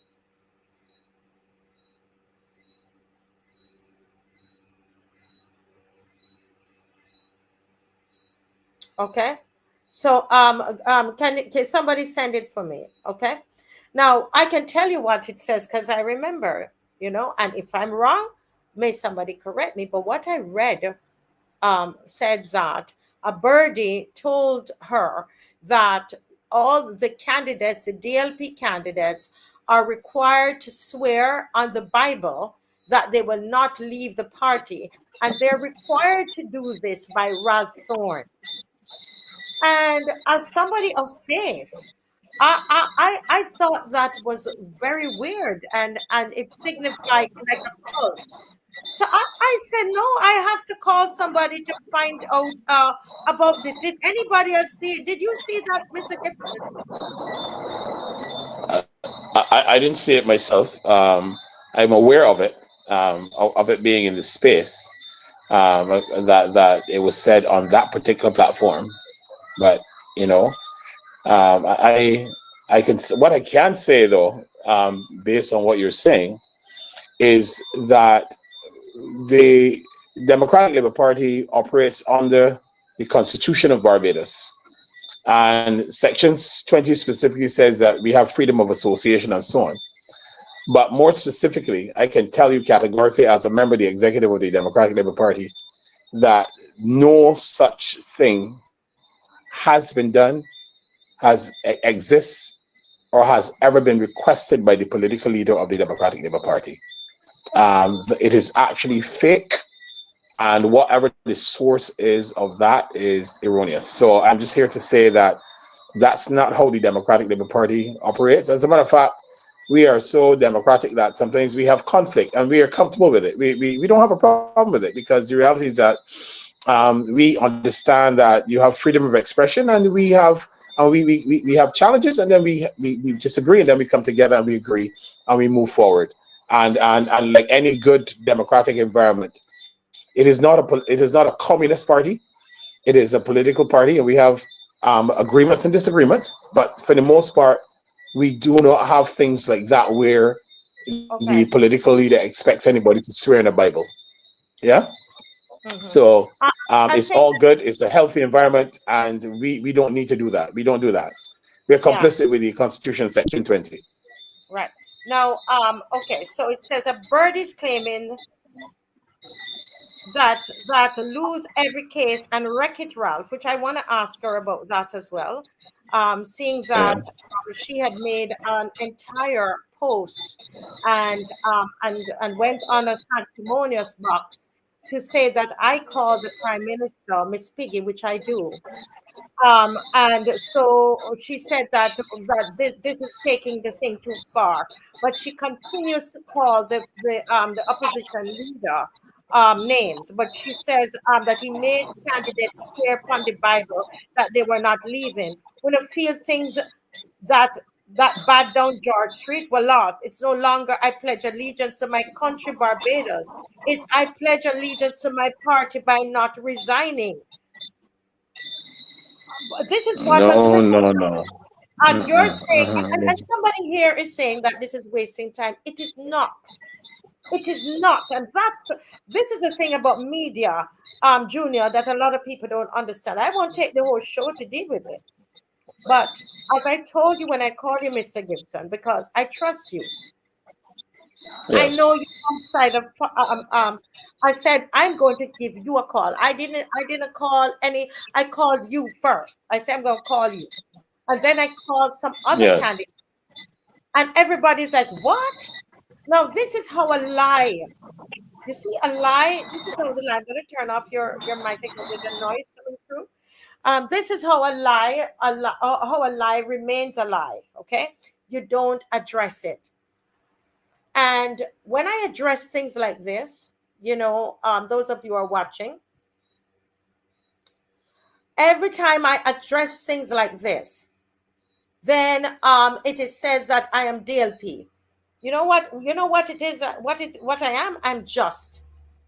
I'm a person who believes in justice and fairness and right and truth. And that is how come I last time when they had the issue and people said that they were locked out, a lot of those who said they were locked out were standing beside me in the yard there at George Street. and then went on the outside when they saw the media. So because I saw that with my two eyes, I decided, no, it's not going like that. I'm going to tell the truth. And so tonight we wanted to set the record straight with this. So you're on here, you're saying, Paul, that nobody is pledging any is putting their hands on any Bible. Ralph is not Correct. requiring No. anybody to put, yeah, there's such a noise coming through. I'm not sure, probably just the internet. That Ralph is not requiring that. While go ahead and just speak on that a little bit more. Let me call Ramon, another candidate. Yeah. Yeah. So this is not how the Democratic Labour Party operates. Membership is free, fair, and clear and open. Persons commit with their heart to the party and to the values of the party. And no such thing of putting your hand on the Bible and swearing like in a court of law has ever occurred. I'm not aware of it. I've been in many rooms. I'm an executive member, and no such thing occurs in the party called the Democratic Labour Party. I know that we're in a very positive place right now. We are very upbeat. A lot of positive things are happening, and we are energized and ready to take the government. And I know that's where we are right now, for sure. And people are committed to the values of Barbados and seeing Barbados elevate from strength to strength. We need to get back to a place where we are stronger and better as a country, and that's where the Democratic Party is, and we are all gathering around that significant point that Barbadians need better. But there's no swearing on any Bible by anybody for allegiance to the party. That's not how we are. We are blue-blooded in our love for the party. There are thousands of Barbadians that are still very committed to this party, and we are all doing it out of love and passion for the Democratic Labour Party.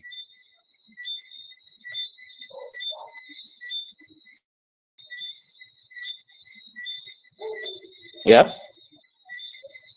Yes, I heard you loud and clear, guys. I was just working to accept this call, and as somebody is saying, but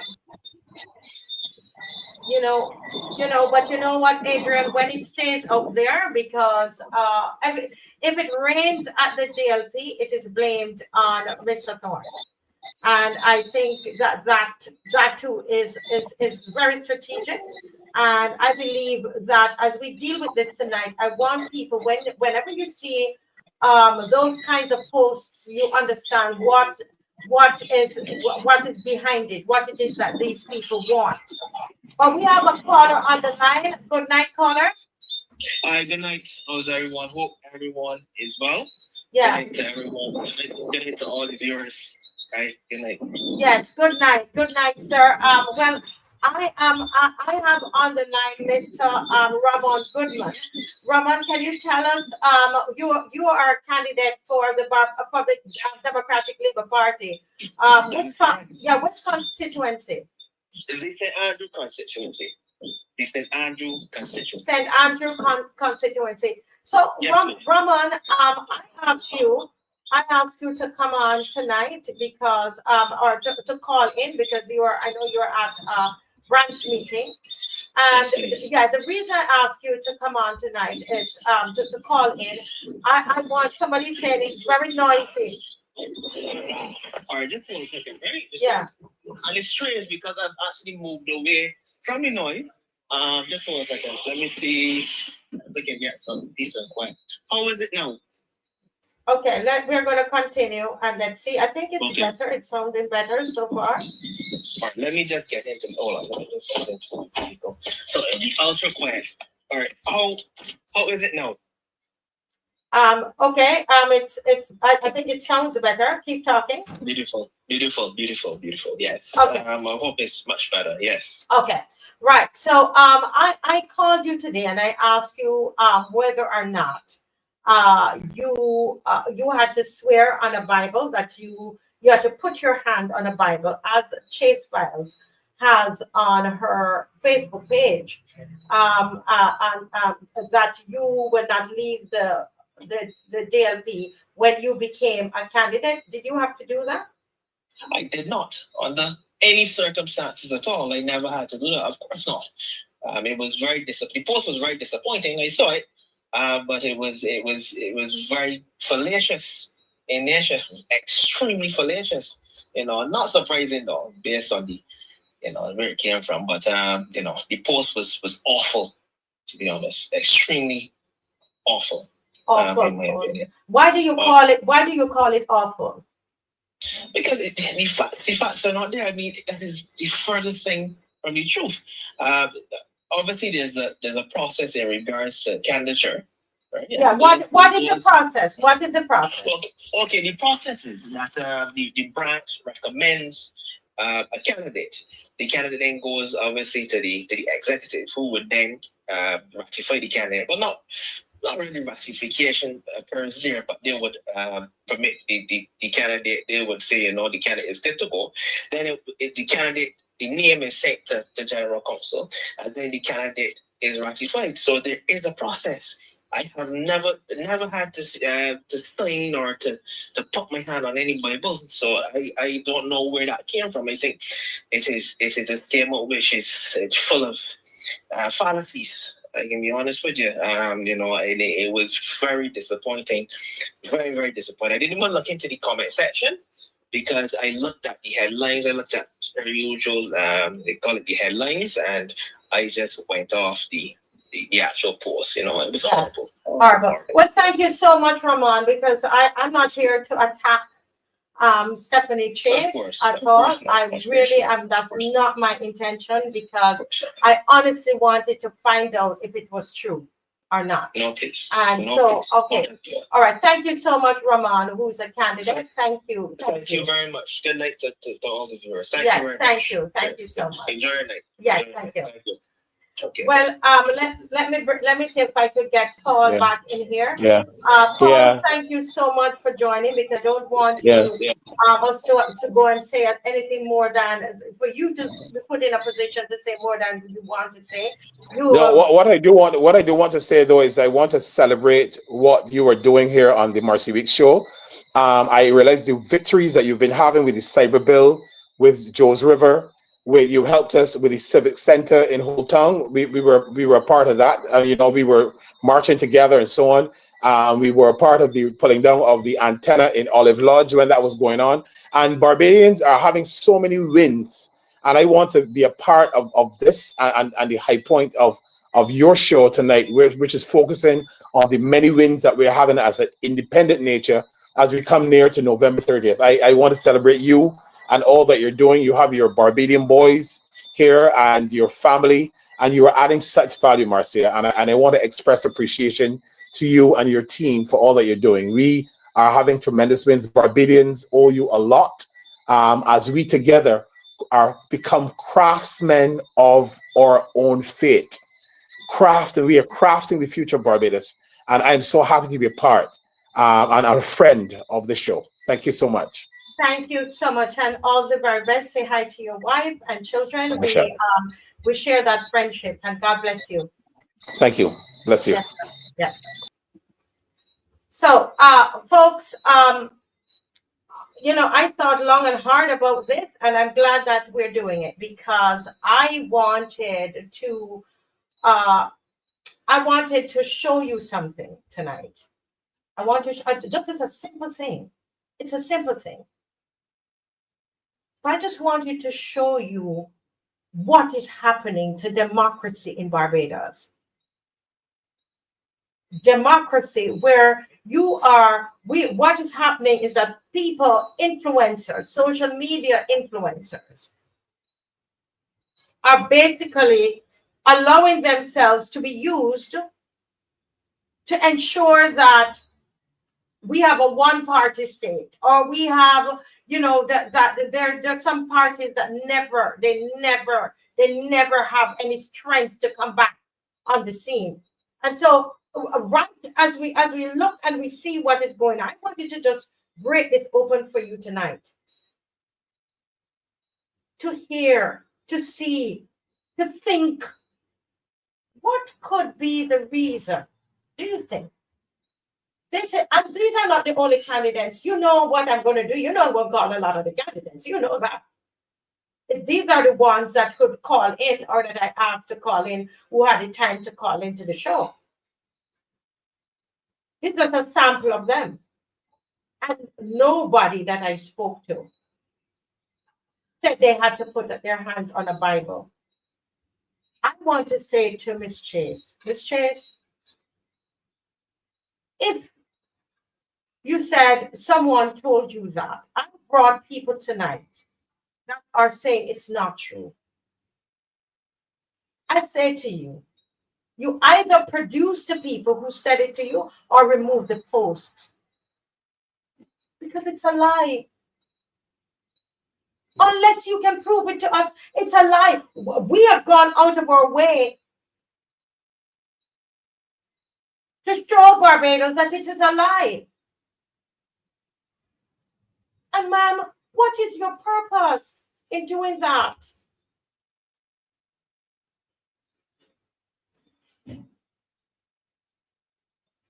I mean, I've come on my show and I've made mistakes. Up to last week I came and I apologize for something that I said. There's another thing that I said concerning the NCF, and we're going to sort that out this week once I get everything written down properly, where I mixed up one agency for the next and said that it was under the NCF. And trust me, the viewers don't let me rest. They're going to let me know you said the wrong thing, Marcia. And I have the notes here. I wrote it down so that I would not. Actually, I can do it right now. I said that the Cultural Arts Fund was under the NCF, and the Cultural Arts Fund is under the Ministry of Finance. So I should not have been asking the NCF about accountability concerning the Cultural Arts Fund. I needed to be speaking to the Ministry of Finance, right? The fund I was asking about was a Cultural Industries Development Fund. That fund has been moved under the NCF. Okay, and I made that mistake on November 11th is when I made that mistake on the show, and I'm correcting it now. Okay. I'm correcting it now. I'm saying to Miss Stephanie Chase, ma'am, I know that at times your it comes up in my feed, and there are times even on the show I would read from it. I'm saying the other day you made a comment, and thankfully Mr. Ronnie Clark was able to send you some information to bring clarity to you. I am asking you, ma'am, to, if this is not true, to remove it from your page. It's not right. It's not right. It's not right. Because I was confused. I was like, what is going on up there at the DLP? Honestly, I got very concerned and I called Paul right away. So I'm saying to Miss Chase, ma'am, you're a professional person. You're a teacher by profession. There's much respect for you in the society. I'm not here to attack you. I'm saying that present the person who spoke to you, prove it, or remove the post. It's one thing to say it's your opinion. You could state your opinion on something and people don't like your opinion. And I get that. I do that all the time and people don't like my opinion. And that's fine. Okay? That's fine. If they don't like my opinion, that's fine. It's an opinion. And your opinion is your opinion, you know? But when you state something like that, and then you start to say that, it's not the nation, and casting those kind of, it's wrong. It's wrong. And so I am kindly asking you to remove it from your page. It's not true. And it just appears, I don't know if that's what you're doing. It appears that you're on a mission to destroy the Democratic Labour Party. And my concern with that is that it is why I'm concerned about that is that what is happening is that you are inadvertently, what's going on is that you're destroying democracy. We cannot survive with a one-party state. If that is what you are after, then that is not good for Barbados. It's not good for Barbados. There are lots of other parties that are there. Okay? And I don't use this platform to tear down any of those opposition parties. I've never done it. Anybody who said that I've done that, that's a complete lie. There are times I would say I am fed up of the third parties, and I feel like I have a right to say that because the last 2 elections, I voted for third parties. And I've hosted them on my show. I've used my show to give them a platform. I want them to be a bit more visible. I want them to do more. But I don't use this platform to tear down an opposition party, especially look at the makeup. And I know that might be your party. I don't know. I don't want to assume that is in power. And I understand that, but I'm expecting a level of professionalism and a sense of the nationalism, democracy, to understand that we don't go out of our way to undermine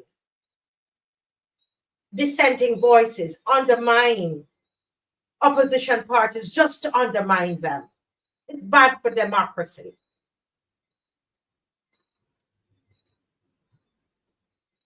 You understand? It's not good because it is making us wonder what your aim is and what your purpose is. And I don't think that's fair for you. I know you outside of social media, and I know that the work that you do with young people.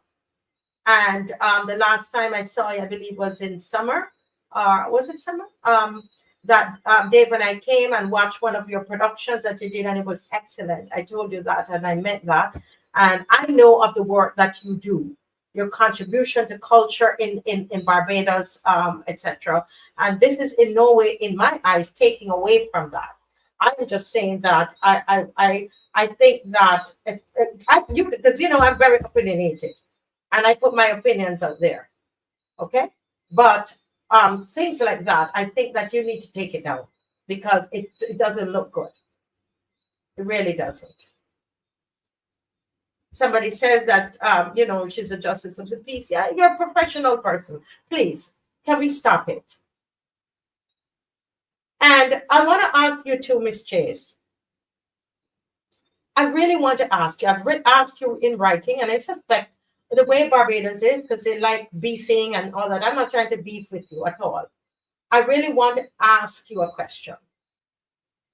Why is it okay for you to call the leader of opposition names? You call him names, but I can't call the Prime Minister a name. I understand you're a person in the arts. I am as well, and we are very creative people. Okay, you call the Prime Minister, the opposition leader, a name. In fact, this time around, you called him 2 names in one, but you wrote a whole piece and how you are disappointed in me in calling the Prime Minister Miss Piggy, but you have consistently called the opposition a name. You've called him Rat, you've called him Wreck-It Ralph, and now you have another name there that you are calling him as well. 3 names. Okay? Why is that? Not that I'm going to stop calling the Prime Minister Miss Piggy, because that's my opinion of her. And that's your opinion of Ralph. But why did you require that of me? Do you understand? I'm confused.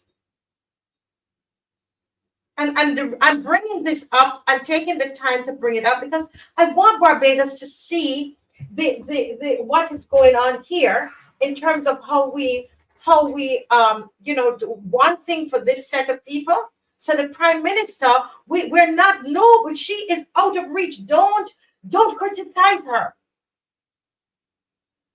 We put her on a pedestal there, but every other citizen, we can call them junker. We call them dog mess. Why?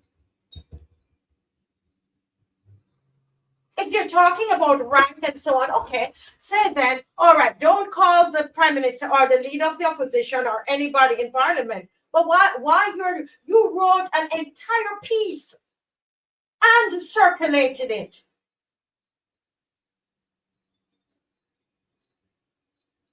Not good. Doesn't make any sense. And understand that it doesn't matter what you guys do. I will not be silenced. I'm not being paid by anybody. Mr. Thorne, Lynette, from any of the parties, no party has ever given me Marcia Weeks $1. Understand? And those of you who want to say that I don't need to deal with this, it's important. Why is it important? Because there is a spirit that's eating away at our democracy. Eating away at our democracy. A voice like mine, they want to quell. They want to see Mr. Thorne disappear.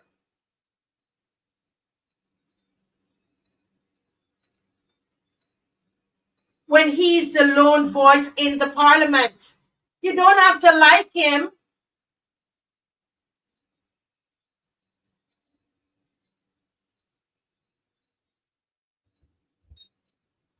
And I'm not confused, Square 4. And this is a part of the issue, that when we try to address these things, a lot of you are telling me, don't address it. You must address it. Because if not, we are pretending. We're putting a band-aid over a sore. The issue here is our democracy. And there are voices that are being paid. I don't know if I'm not trying to say Ms. Chase is being paid. I don't know. But I know that there's some of them being paid to bring a narrative. And that narrative that they are bringing, a lot of times they are lies. And it's eating away at our democracy.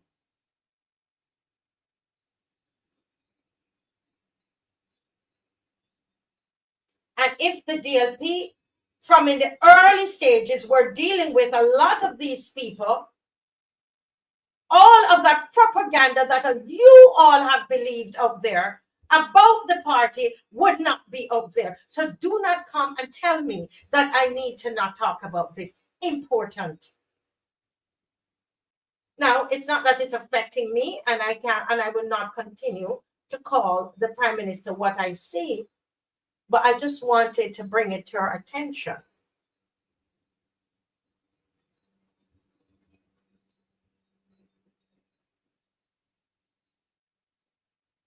And I think it is important, okay?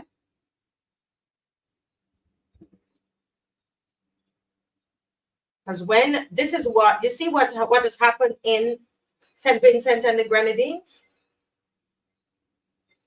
What has happened in St. Vincent and the Grenadines? He's been there for 5 terms. All kinds of allegations against that man. Right now, Trinidad is accusing him of corruption over there with the housing scandal. Right? With his son. There's with his wife, his son, his daughter.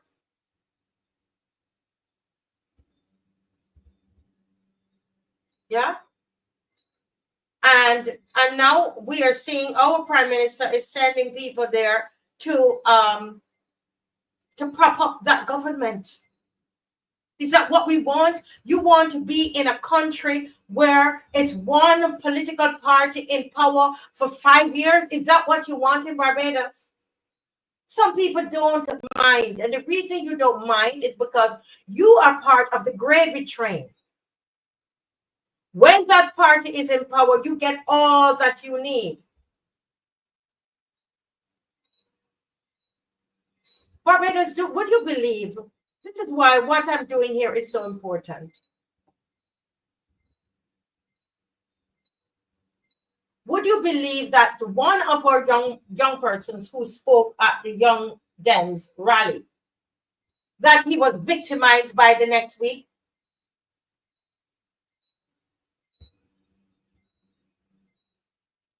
Victimized by in the next week? Has a little business. I won't say the type of business that he has, and had three little contracts, small business. He lost them.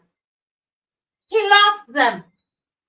A young man seeking to come out of crime. He's going to come up on here and talk about it. Works with young people, supposed to get a grant from the government, and they stopped the grant after he spoke. And you're trying to tell me that we're not moving towards dictatorship because the commission of police allows us to march on the road? Then you say, Prime Minister Mia Mottley, that there's no dictatorship in here. So why are people losing their jobs for speaking out?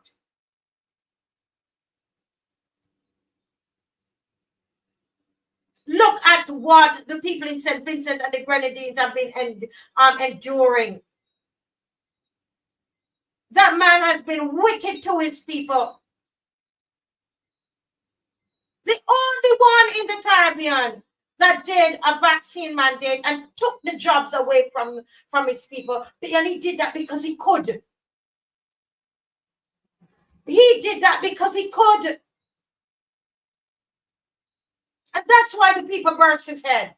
I'm not for violence. But lots of people lost their mortgages, though. There were 2 teachers in one household. Teachers have to be selling ice cream, making ice cream at home and selling it. The only country. And then, Mia Mottley, you are going to now set people to support them.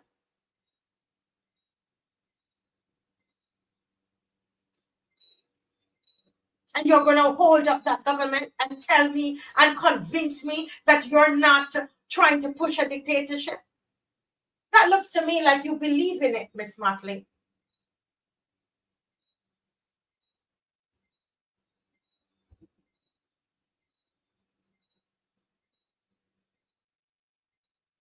Is this the clip there? Yes, go ahead, please. 14th, speaking broadly about the strength and philosophy of Labour parties across the Caribbean. I belong to something called a Labour movement, and the Labour movement has in it the Labour parties. I don't wear red by accident. I wear red because that is our color.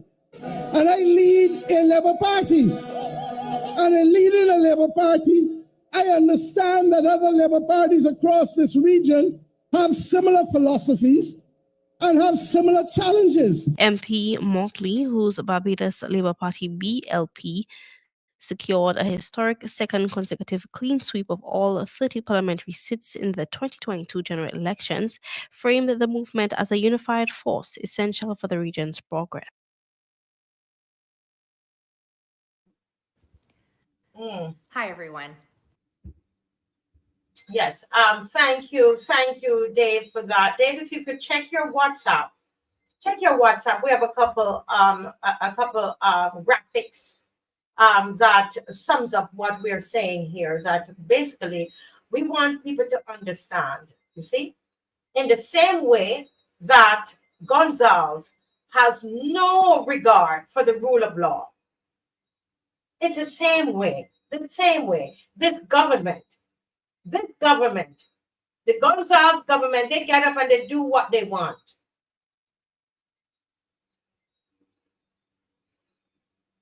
It's the same thing that happens in this country. The same way that the Gonsalves government goes ahead and makes promises to the people of St. Vincent and the Grenadines and renege on the promises. They might have to wonder, I think they're with their noses, because the two of them engage in lying to their people. And since they're all together, we understand that they're birds of a feather. They're birds of a feather.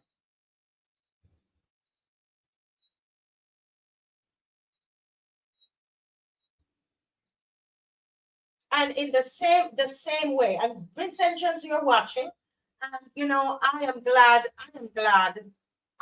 in the sense that you are seeing who she is. You are getting an understanding of who this woman is.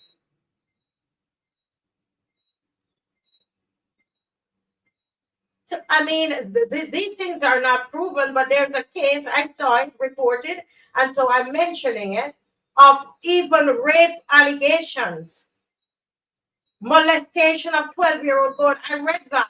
There's an allegation, not yet proven, but there's an allegation of that. You're a female. You're a female.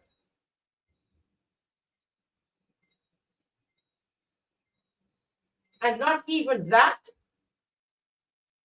You would put the brakes on.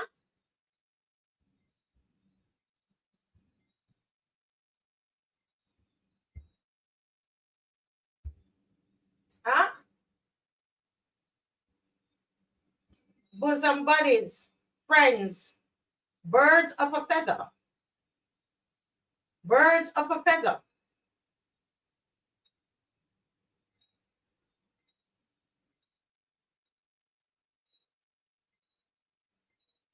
You know, and this whole thing of democracy, leave that there a bit, Dave. What she is doing tells you, Barbados, this woman on the left of the screen does not believe in democracy. I am telling you. The very act of her sending people from her office dressed in red, bold face, says she does not believe in democracy. Democracy is when people have a free and fair election.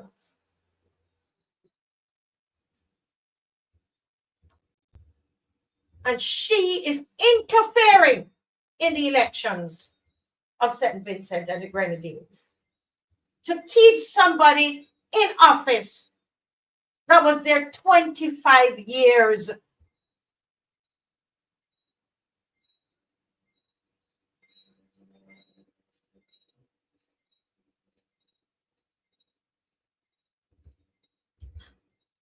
Let me read some of your comments here. The PM of Barbados feels that her popularity means that she can do anything.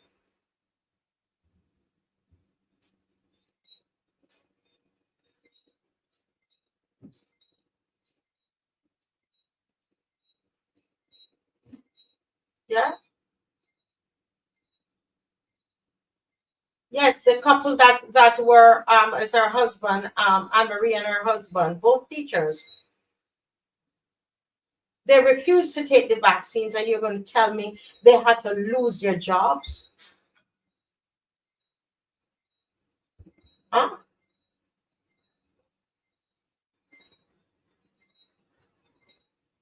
"25 years of this government, his government lying to the people. She has had 7 years of lying to Barbadians with her through her government. The Mottley-led government lying to Barbados. The Gonsalves government lying to the people of St. Vincent and the Grenadines. That's what they have in common It's not just the red, it's the lying.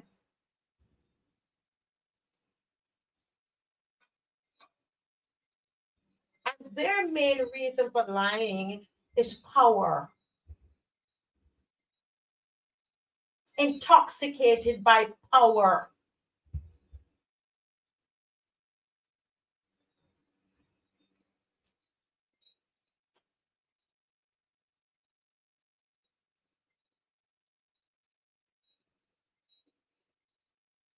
You're right. Owen Arthur, those of you from St. Vincent and the Grenadines,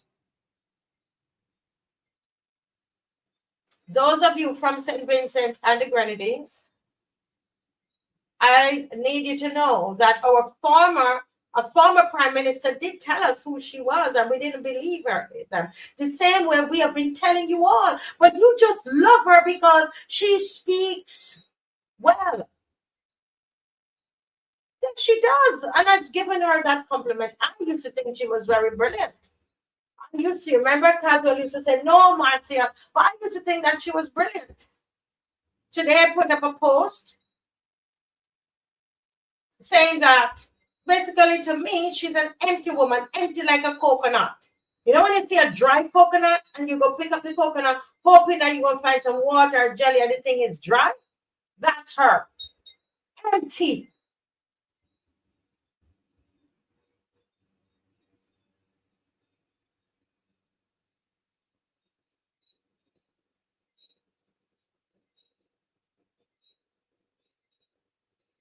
And this thing about labor, listen. I know Ernesta. I don't know if Ernesta would be upset to hear me. I don't know. I've never asked Ernesta how he votes. Ernesta and our friends, and everybody's free to have their own opinion. Ernesta is my friend, but I don't like what I have researched about this man. I don't like it. And once Mia Mottley is supporting that person, I know that person cannot be good. There is some wickedness in them that she would be going at this length to ensure that he remains in power.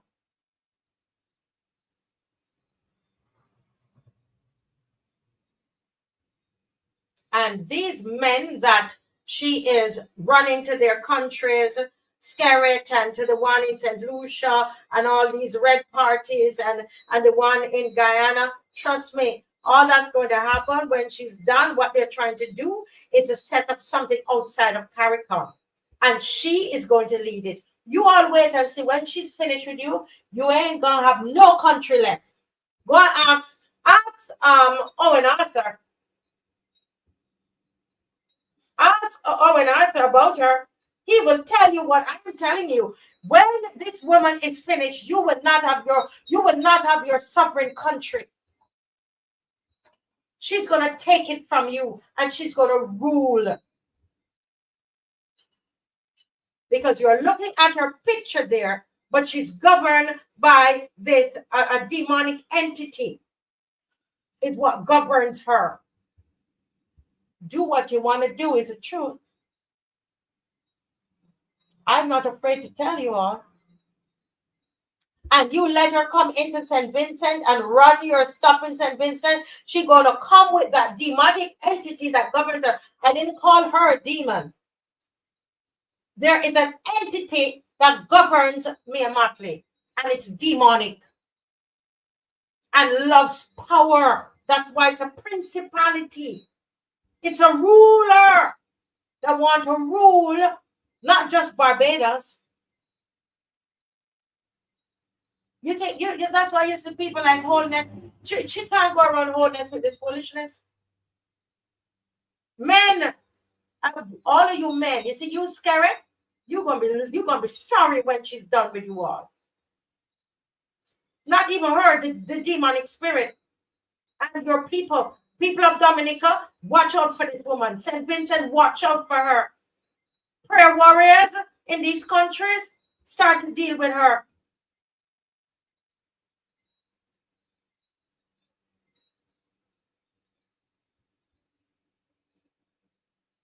Some of you don't want to hear me talk.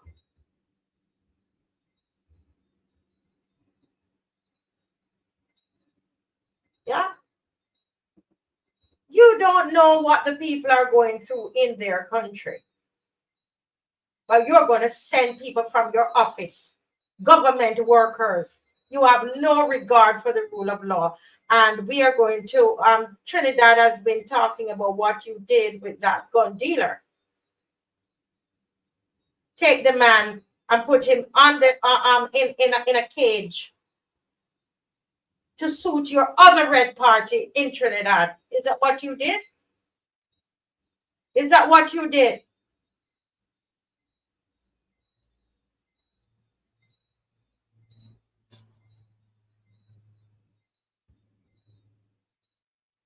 Yes?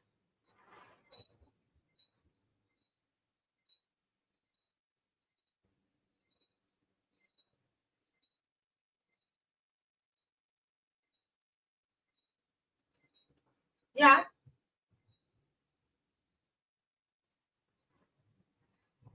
So folks, you know, and I'm going to address this little thing here. Why I say this woman is empty. And when I talk like this, they say that I don't like the PM. No, nothing to do with not liking the PM. I don't like her ways. Up to last night, I prayed for her. I do. I do. And I sincerely pray for her. I pray that she will repent and stop the wickedness and receive God's blessings. I do. I pray for her safety. I pray for her protection. I do.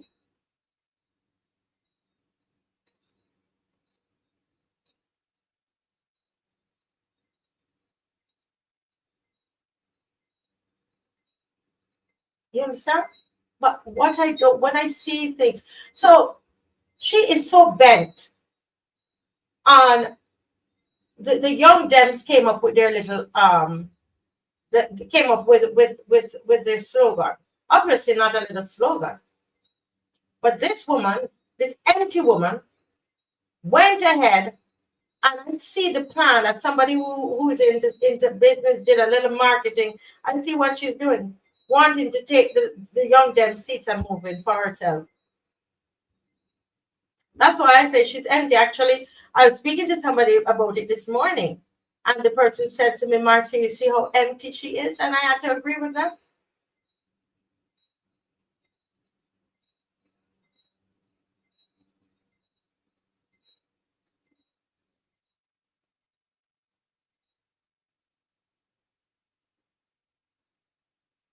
Yeah. And so because I speak like this, those of you watching from different islands, you know, Dave, I'm going to send you this. I'm going to read it tonight here because as I wait for people to come on, and I really hope that he loses, especially because she's backing him. Once she's backing him, St. Vincent know that there is something not right about him. Why I say that? Because of what I see over her. What she is, what she's operating under, and what we experience in Barbados. Let me show you something here, guys. Well, guys, the line is open. Call in, but I just wanted to chat with you all about that.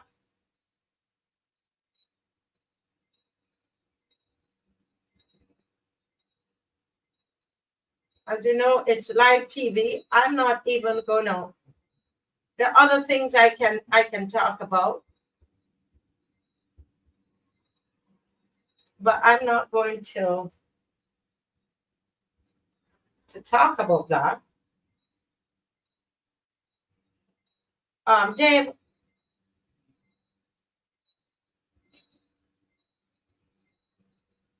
Dave, please check your WhatsApp. No, and if you can put this up for me, please. And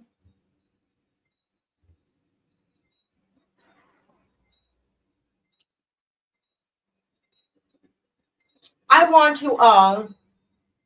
Oh, Dave. Oh, I saw something there. What Dave is looking up. What Dave is doing that. Let me just put this up here. You see this? I've had to bring this on the show already. I won't open the front page. I won't open the front page. This is my passport. I'm seeing so many posts on my personal Facebook page telling me to go back and Mia Mottley to put me out of the country. This is my passport. Yeah, you see what it said? I didn't pay for this. This is my passport, okay? And the last time I checked, this allows me to come and go.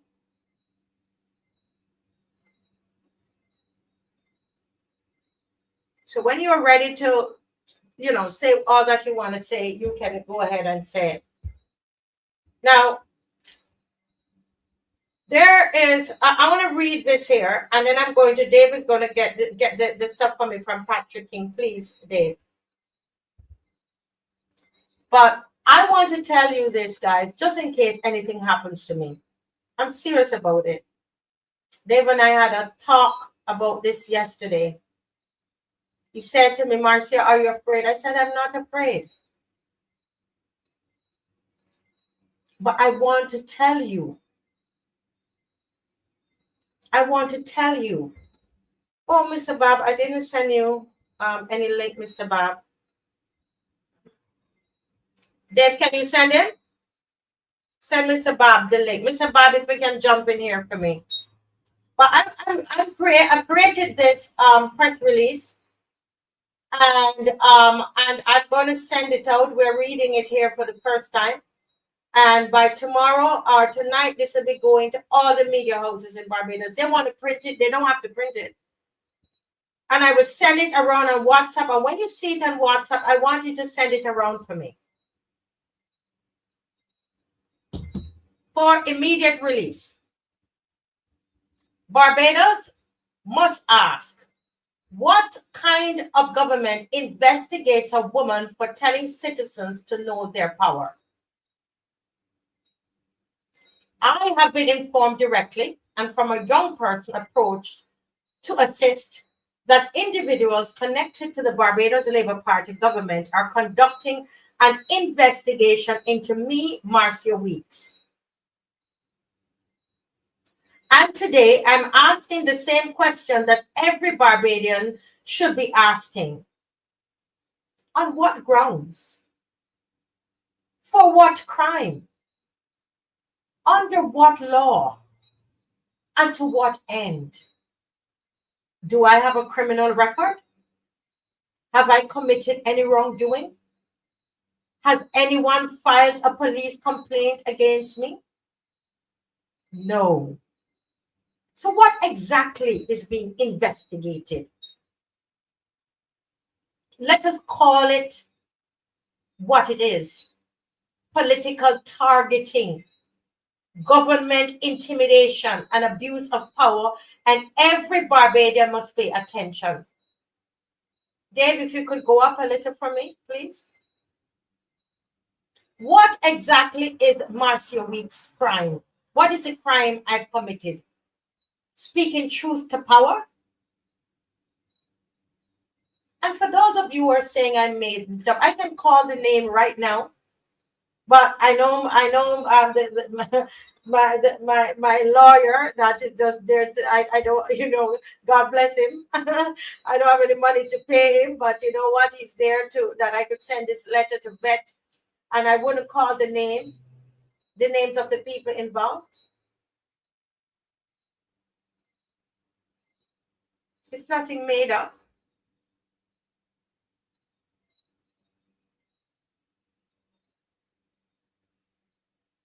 What exactly is my crime, Barbados government, BLP government? Speaking truth to power, calling Barbadians to wake up, encouraging citizens to own their voice, their rights, and their dignity? Is my offense reminding people of Barbados that government is their employee and not their master? Is my danger telling young people that they're powerful, intelligent, capable, and worthy of fighting for their future?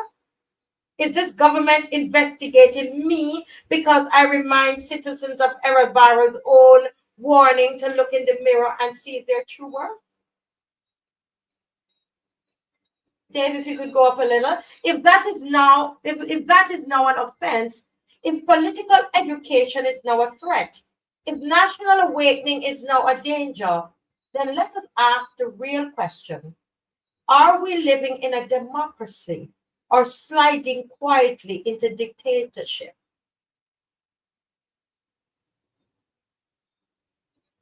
Why am I being followed, Barbados? And not just me. I let the other people tell you who are the others who are followed. I'm not going to tell anybody's story. I'm talking to you so that when you hear, if anything happens to me, which by the grace of God, it can't, I've got angels all around me. Why am I being followed? Yes, followed. Cars and vans, vehicles, more than once. Why? For feeding the poor in Barbados? For helping the vulnerable? For empowering the voiceless? Is this the Barbados we now live in, where good is punished and silence is rewarded? Dave, can you go up a little for me, please? Because if citizens cannot speak without fear, if government critics are quietly hunted, if surveillance replaces dialogue, then Barbados is in crisis, a moral and democratic crisis. This is not about me. This is about Barbados. If a government is willing to expend resources investigating a private citizen for speaking openly, then that government is telling you they fear truth, they fear awakening, they fear ordinary people thinking for themselves, they fear that Barbados is beginning to rise.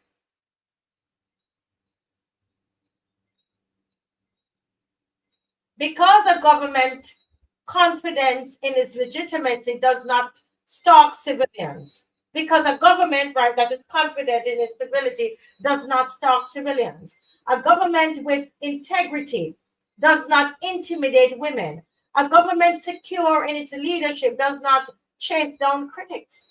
Only insecure power behaves like this. Only authoritarianism behaves like this. Only a despot fears a woman with a microphone.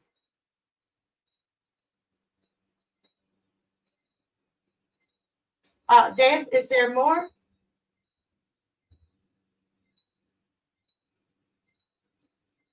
My protection is not in man, it is in God.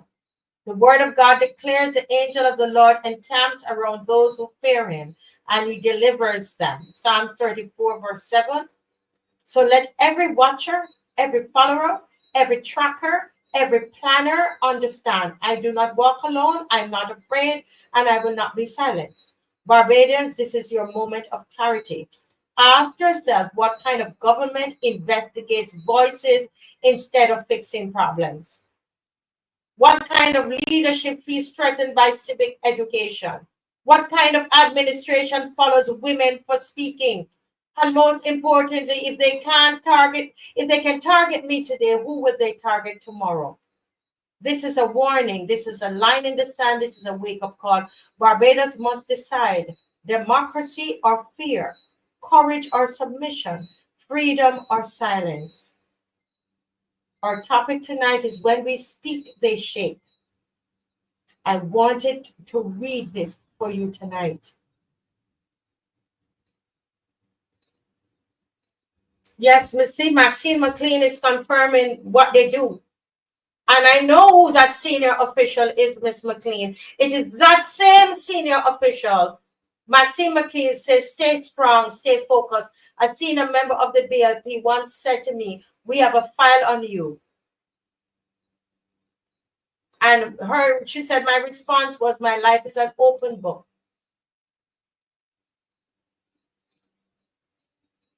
I wanted to warn everybody what is going on, Mr. Bob. And Mr. Bob, I'll just go ahead, and Dave, if you can find the post from Patrick King. I want this evening, Mr. Bob, it just Good came in night. my spirit very strongly to read this and to read Patrick King's post. It's important. I don't care if Patrick King was speaking against me. That's not the point. Listen to what he's saying. Go ahead, Mr. Bob. Hi, good night, Marcia. Good night to the lawyer officer. I'm watching. I followed the show for most of the night, and it's at this juncture where you've had to read something like this that has me very concerned. And I can tell you that during the 2022 elections, just like they have talked about files on you, that was said about me on the platform before I got a letter of dismissal, of suspension from the Can you teachers. explain about your letter of dismissal? Because you have been through this, Mr. Bob. Go ahead, sir. In the correspondence that was sent, they sent all the platform speeches that I did. They sent the pictures of me being going to pay my deposit as well. They had the whole life documented and sent So it that to means you. they were following you. You You're see that? following me, yes. Wow. And so they use that to say that I've committed a crime that warrant not only suspension, but also a recommendation of dismissal with immediate effect from the teacher profession. These people that we have elected targets anyone who they believe are not for them. So I'm not surprised that you have spoken about a young person who appeared on the opposition's platform, according to them, and they would try to destroy his livelihood. But I took it in stride. And I decided that I did not breach anything in the Constitution. I have a right of association and a right to speak. That is why I went to court with it. And you stood up to them, and the result today is in my favor. And I want every Barbadian who is listening here to understand, when you stand up to these people or you face bullies, and you are in the right, justice will come. I cannot believe this is what a government that we have elected twice in this country have come to and would do to Barbadians. I have a passport like you, Marcia, that I can go and come. The day I leave the country and I get to Grantley Adams, tell them not let me in. But there's no way that as a Barbadian, I see things happening to Barbadians like myself, that they cannot pay me enough.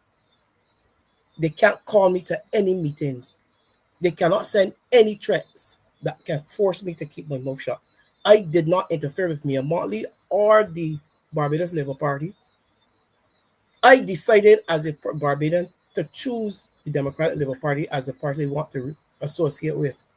And how dare them would try to take that away from me or for anybody else. And if we are not concerned today as citizens in this country to where we are, something is definitely wrong with us. Mr. I listen to you, and I mean, you feel so violated to know that you're being followed. Imagine my husband and we go walking, and you're going to send a car to follow us, a van. I go to the courthouse, you're following me. And you know what? When we speak like this, when we tell people, they think we're telling lies. I struggled, Mr. Bob.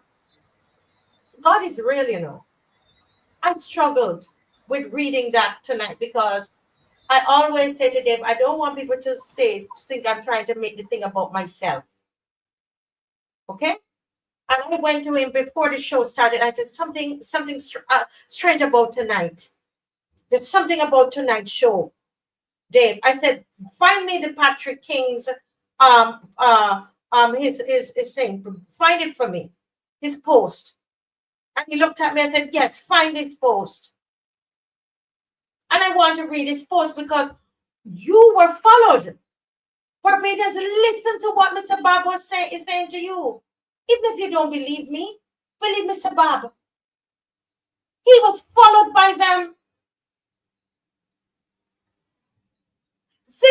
be for you. You might not like him, all the things that he says. I don't. And I'm sure he doesn't like everything that I say on my show either. But the thing is this, as you see how I behave, I'm not holding anything in my heart, Mr. Bob, against anybody. I wish everybody well. But when he wrote this, I live this.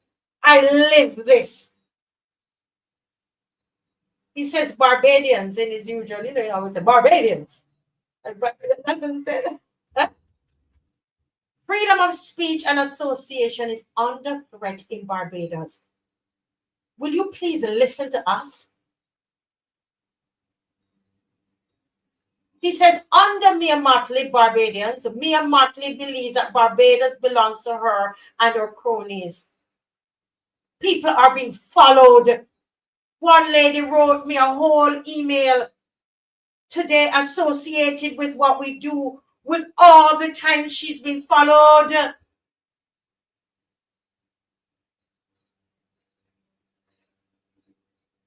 He says, Barbadians are being victimized by the Barbados Labour Party for announcing that I'm going to be an independent candidate for the city of Bridgetown. And we read that and we run it. We say, Patrick King. And you know what? The people on the other side, they do that to me. When I say to Mr. Bob, or Miss McLean, who they had a file on Miss McLean as well. Yes. Right? When we say anything, they do the same thing that we do with Patrick King. This is not an endorsement of Patrick King, and me speaking of Patrick King on this show doesn't mean Patrick King endorses this show. Let's clarify that, okay? But I'm a child of God, and I've got to be real and tell the truth.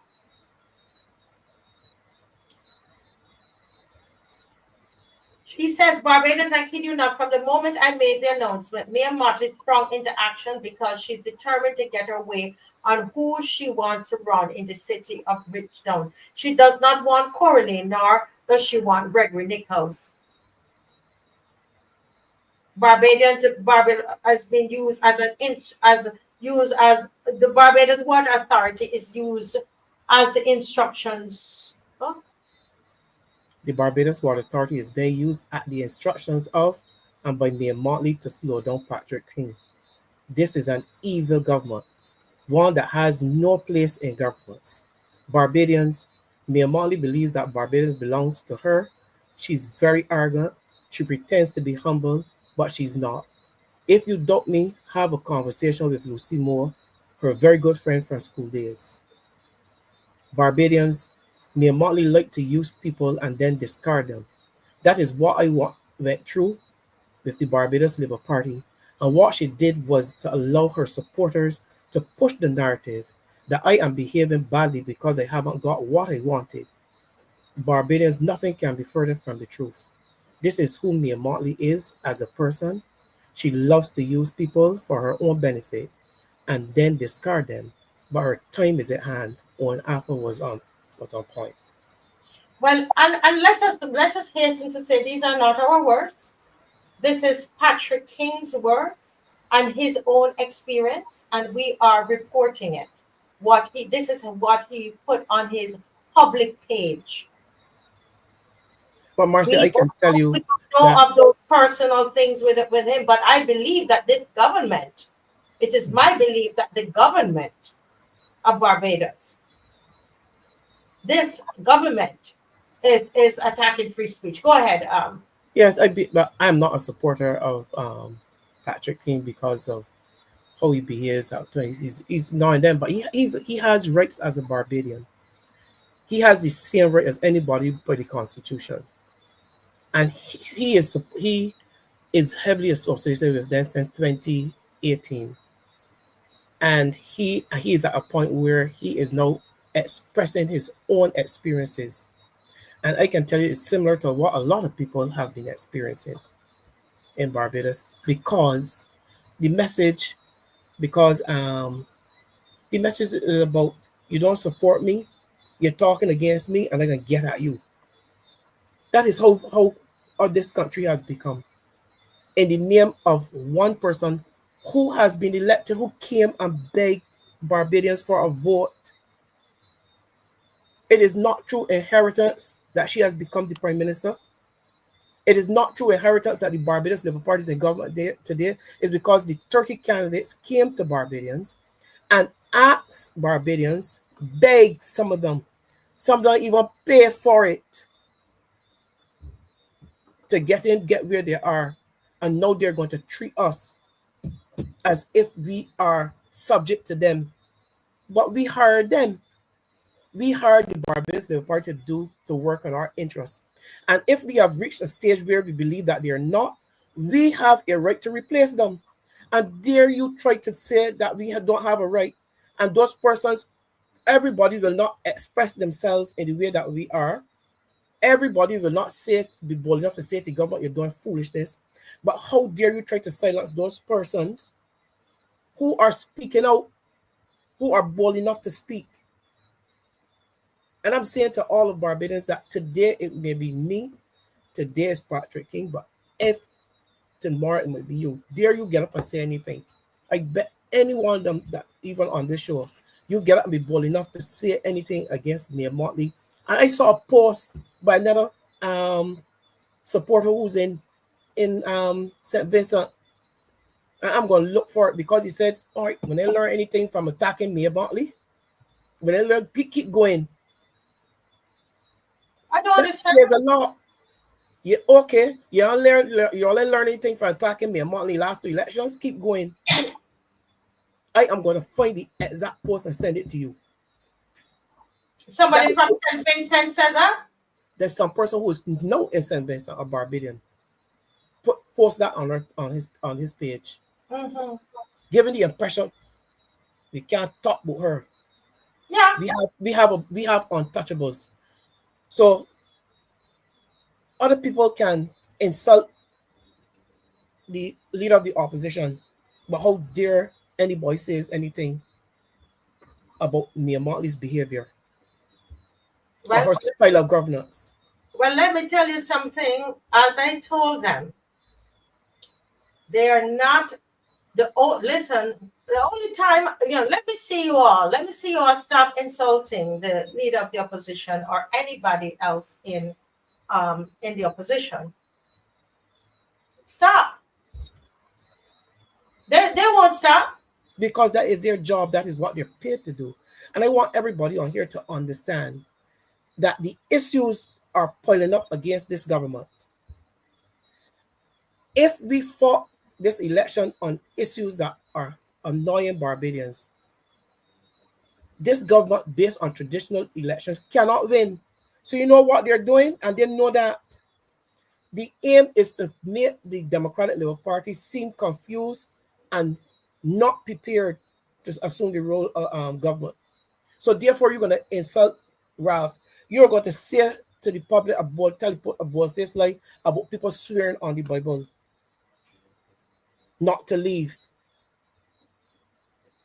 And those are the kind of things that you will see in the next couple of days, just to make sure that this wicked administration remain a government by default. They continue to insult our intelligence. We don't know that the cost of living is high. We'll be going to the supermarket every week.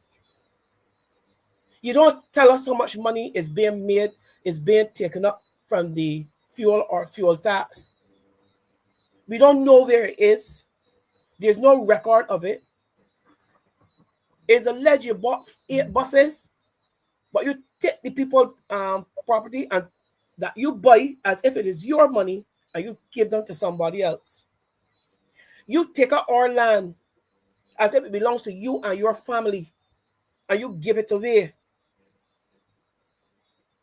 And we are not supposed to say anything.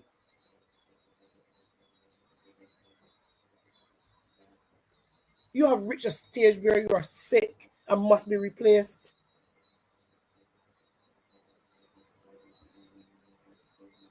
And if people are not annoyed as I am annoyed and hurt, because to be treated like this as a Barbadian must hurt.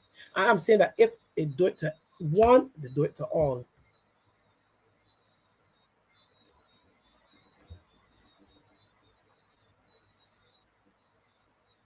Mr. Bob, I'm here looking. I'm looking at you, and I'm like, because truthfully, I wanted you to come in at when Paul was on, but I got, because I was having a little technical thing trying to get Ramon. I forgot, but this is the right part, and I didn't even know that you were being followed with pictures. They were able to so they must be taking pictures. I can show take all the clips, all the speeches, all the social media. They even at one point said to me in a correspondence that I contributed to my own suspension because I was seen on social media involved with the Democratic Labour Party. That it was my fault. That was their line of defense. And they had pictures of you on places that you went. For every place, yes. You see this thing? You see this thing, Beyond? I am so glad I remember. And everybody saw how quick I remembered and brought you on. It never occurred to me what you have been through. And I had such agony because people will think that I'm trying to come on here and make this show about me and so on. But I felt that I needed to tell the people. I am so I can still see the pain on your arm, but you know what? Another strong Barbadian. You decided to fight them. Of course, they don't know me. They don't know me. They're not aware of my personality. I'm a fighter. And dare you try to bully me? When I was going to school, I was probably the smallest boy in the class. I can stand with the bigger fellas, but I am backing down. Not when I'm right. And Miss Marcia, even if I'm half right, I'm going to fight.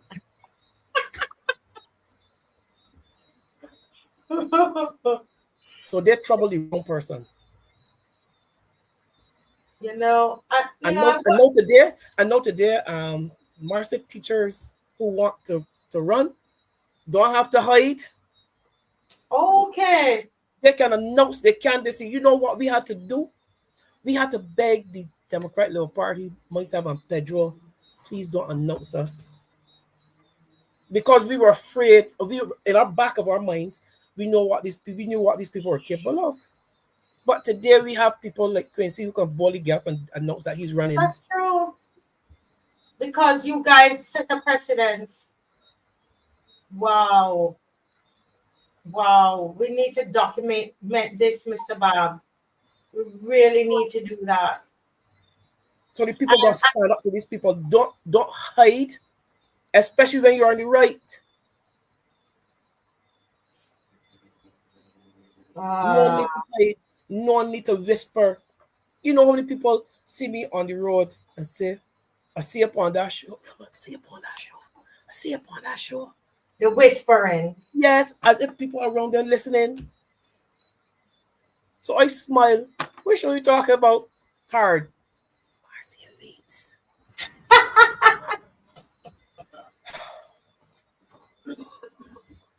They're always whispering.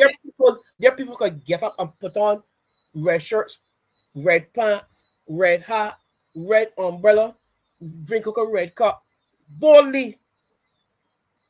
And nobody says anything today. Let me tell you something, even in canvassing, people are afraid to canvass the opposition parties. But you know what?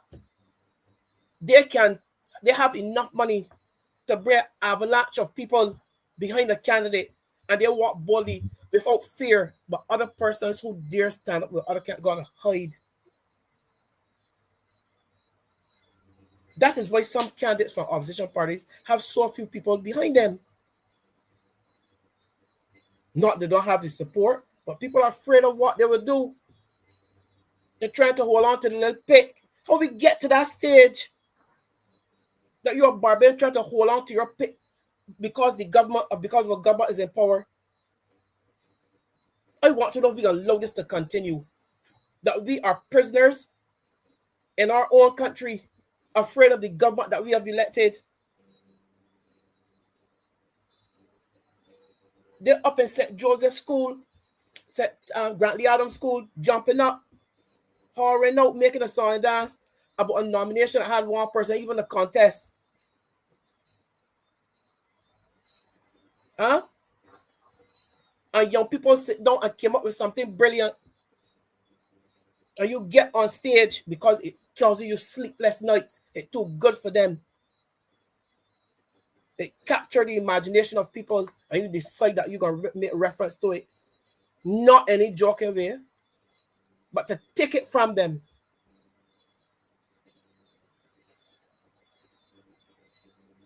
And people don't understand something is wrong with that. I'm telling you, I mean, it's really, somebody says her mental capacity is severely impaired. Well, I put a post, my opinion. Yes. Okay, I'm stating my opinion because the young Dems have I have a slogan. I'm not calling it a little slogan. I have a slogan. It's a big slogan.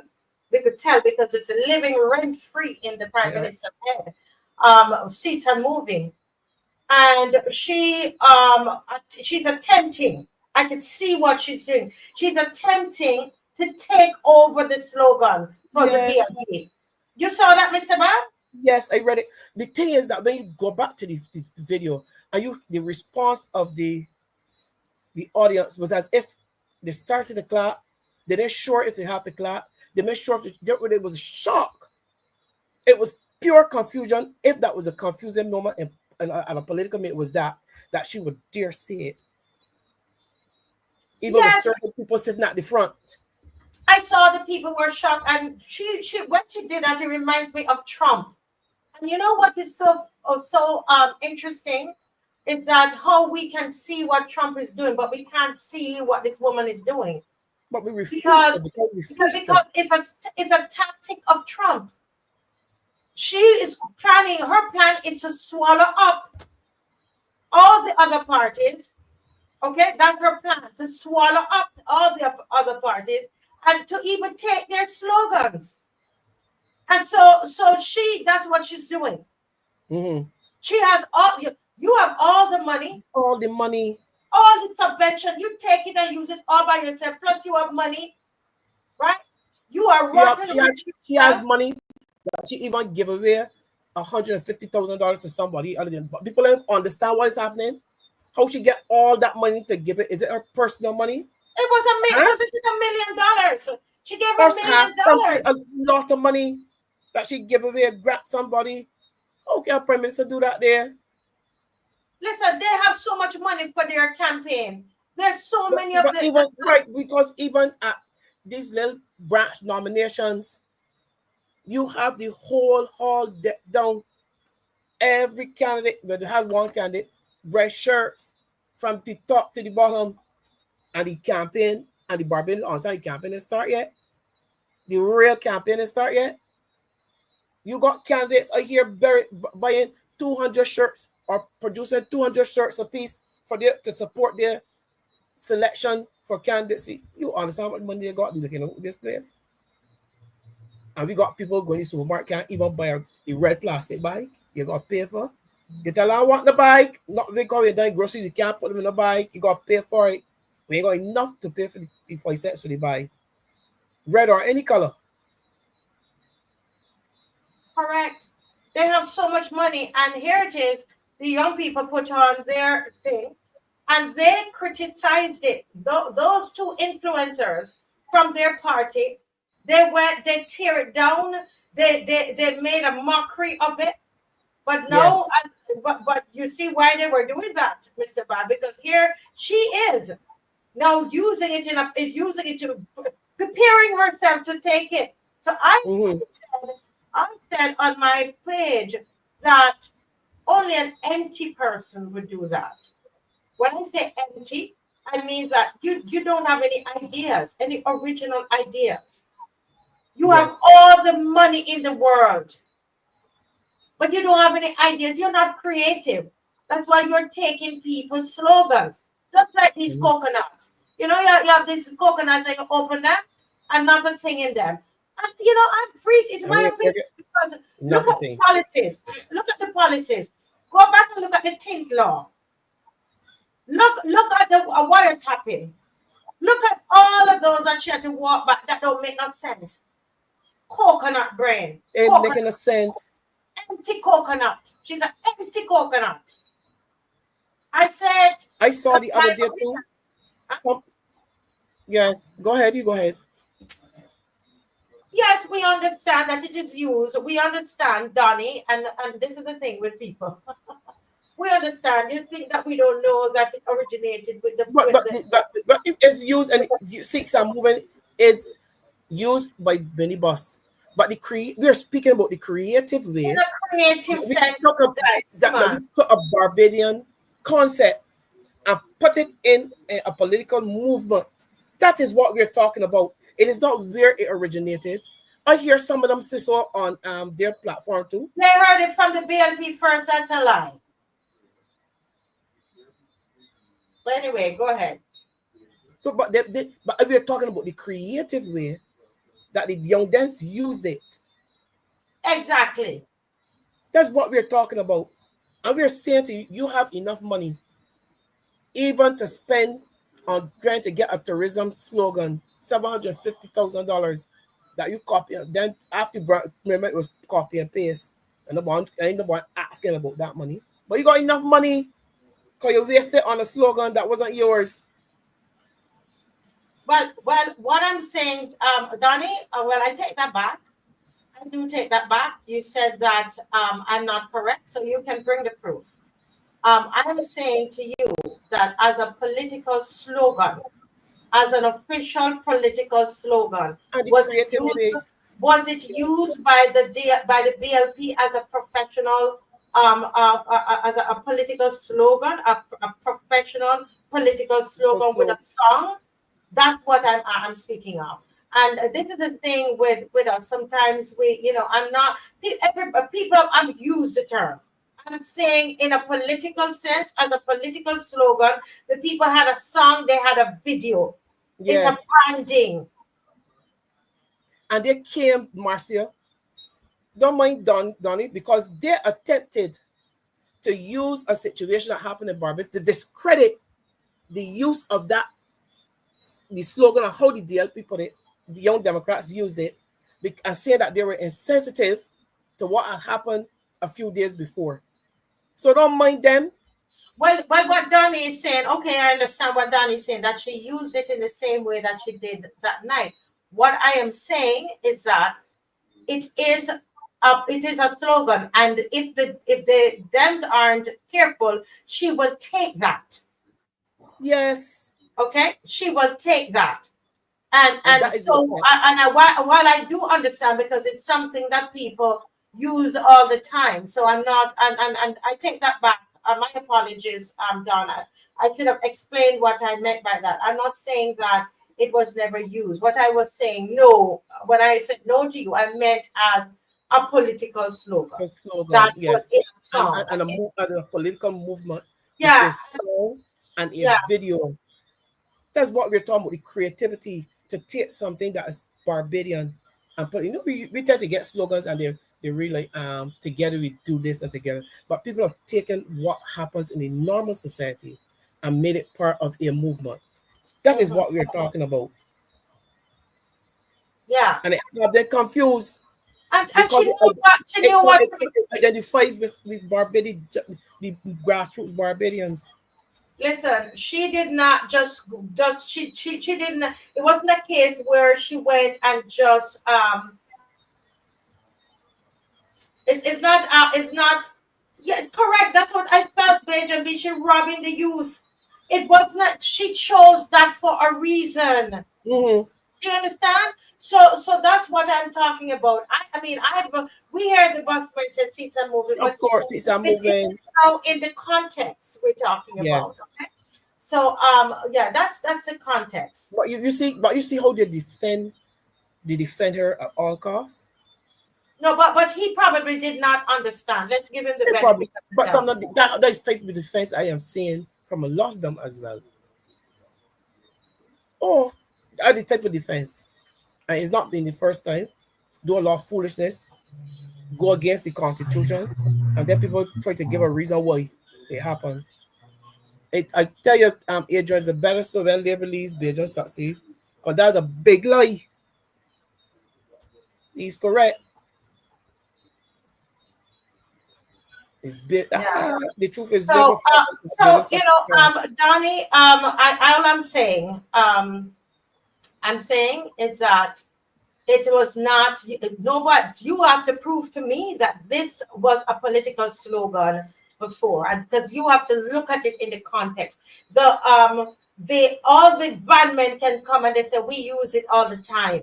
We understand that it's a Bajan colloquial saying, is a term. We understand it. Okay, that's what it is. But I'm talking about it's just like the in Jamaica their saying was times up. I can't remember, but okay, yellow is the code. Yellow is the code. You want to tell me in all the life of people, nobody has ever said yellow is a code? Is it code? People would have said yellow is a code, but that is now the slogan that they've chosen in St. Vincent, the Yellow Party, for their one of the slogans of their party. So it's in that context that. But even their slogan does not sound authentic. You know, it does not sound as it originated with them. Yeah, it makes it that makes it as Bajans, the word Bajan succeed. That probably would stick in there. That's all it is. Because all of these Trinidad, what did Kamla, what did they say? There's even like Jamaica said time up. Time's up, yeah. Time up. We take off the S and said time up. Time up, yeah. Up is used by children on a play, but that's where you get it from. That's why it was so catchy. Children said time up. Right? They're playing the hide and seek, time up. But tell us not robbing it. Left it. Go sleep. Leave the young people. Don't rob them. Not rob people that we need to. Keep going, young dems. Yeah, but it was not used as a slogan. That's the difference that we are talking about. Yeah. That's the difference. It's not used as a slogan, and that's what we're talking about. Okay. So I am finished with that, unless somebody can show me that it was used as a slogan. It's not, and that's what we're talking about, and that's how the conversation started. You know, we were talking about slogan. So if you don't understand what a slogan is, then you're going to say that, because I can put any word that I use here, right? Yeah. I can take it and make it a slogan, and it you use the word is English. Yeah, right? that's it. Anyway, we gone way over time, but it was a well spent with you, Mr. Always a pleasure. Miss Corbin was so amazing as well. Lots yes. You heard her? Yes, I excellent, did. excellent. And and then we had those from Joe's River. Mr. Bob, I hope you can actually come on the. I'm trying to clear my schedule to get there. I'm busy. I'm busy. It's a rough time of the year for that as well. Yes. Travel around. Yeah. I mean, I'll meet the boss, but I'll try whoever I'm going to pass around to show up, or people show my face. Mm-hmm. To be part of the whole thing. That was a historic victory for persons who stood up for what they believe was right. Mm-hmm. Mm-hmm. Congratulations to them. Yeah. So I want to thank everybody for joining, and I was still reading some comments here to see what I could comment on. But thank you all for joining and tonight, and I hope you were inspired somehow by what was shared here tonight. And we see you again tomorrow. Victor Lewis is on, and he's going to let you know where it's at again tomorrow. Victor Lewis is on fire, man. So he's going to be on tomorrow, right? With us as well. And I'm not for sure everybody will be on these days. It's like that, but for sure, Mr. Glenn Murray is back. Glenn Hey, Murray. hey, good. Listen, we're gone way Yes, over. very We're not doing good with this time at all. Yes. Lots to talk Too about. bad. It's gone over. Hey, good day. Good day, everybody. Thanks for having me. Yes. Yes. Good night, guys. God bless you all. And thank you, Dave, so much for the sacrifice. Thank you. God bless. Bye-bye.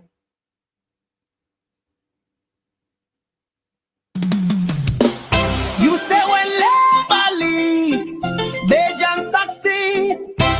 Well, here we now. This the people creed. Let go. Boy, yeah. When labor leads, Belgians bleed. When labor leads, we find we knees. When Mia leads, we don't believe. Same old talk, same old scene. When labor leads, Belgians bleed. When labor leads, no room to breathe. When Mia leads, we can't achieve. Tell them no, the people grieve. Say progress, but who it feed? Promise sweet, but none succeed. Small man strain can't meet he need. Tell me again who really lead. Bills climb high, hope get lean. Talk sound good, but life still mean. Every day we toil and dream, still waiting on that brighter gleam. When labor leaves, Belgians bleed. When labor leaves, we find we need. When Mia leaves, we don't believe. Same old talk, same old scene. When labor leaves, Belgians bleed. When labor leaves, no room to breathe. When Mia leaves, we can't achieve. Tell them now the people grieve.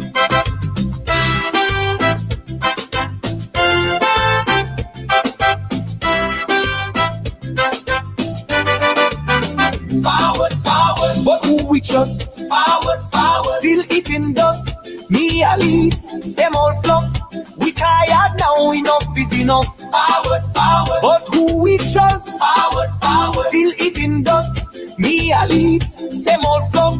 We tired now, enough is enough. When labor leads, Belgians bleed. When labor leads, we turn we need. When Mia leads, we don't believe. Same old talk, same old scene. When labor leaves, Belgians bleed. When labor leaves, no room to breathe. When Mia leaves, we can't achieve. Tell them now the people grieve. Oh yeah. Oh yeah. Oh yeah. When labor leads, Belgians bleed. When labor leads, we find we need. When Mia leads, we don't believe. Same old talk, same old scene. When labor leads, Belgians bleed. When labor leads, no room to breathe. When Mia leads, we can't achieve. Tell them now people grieve. When labor leads, Belgians bleed. We find we need. When Mia leads, same old fluff. We tired now, enough is enough.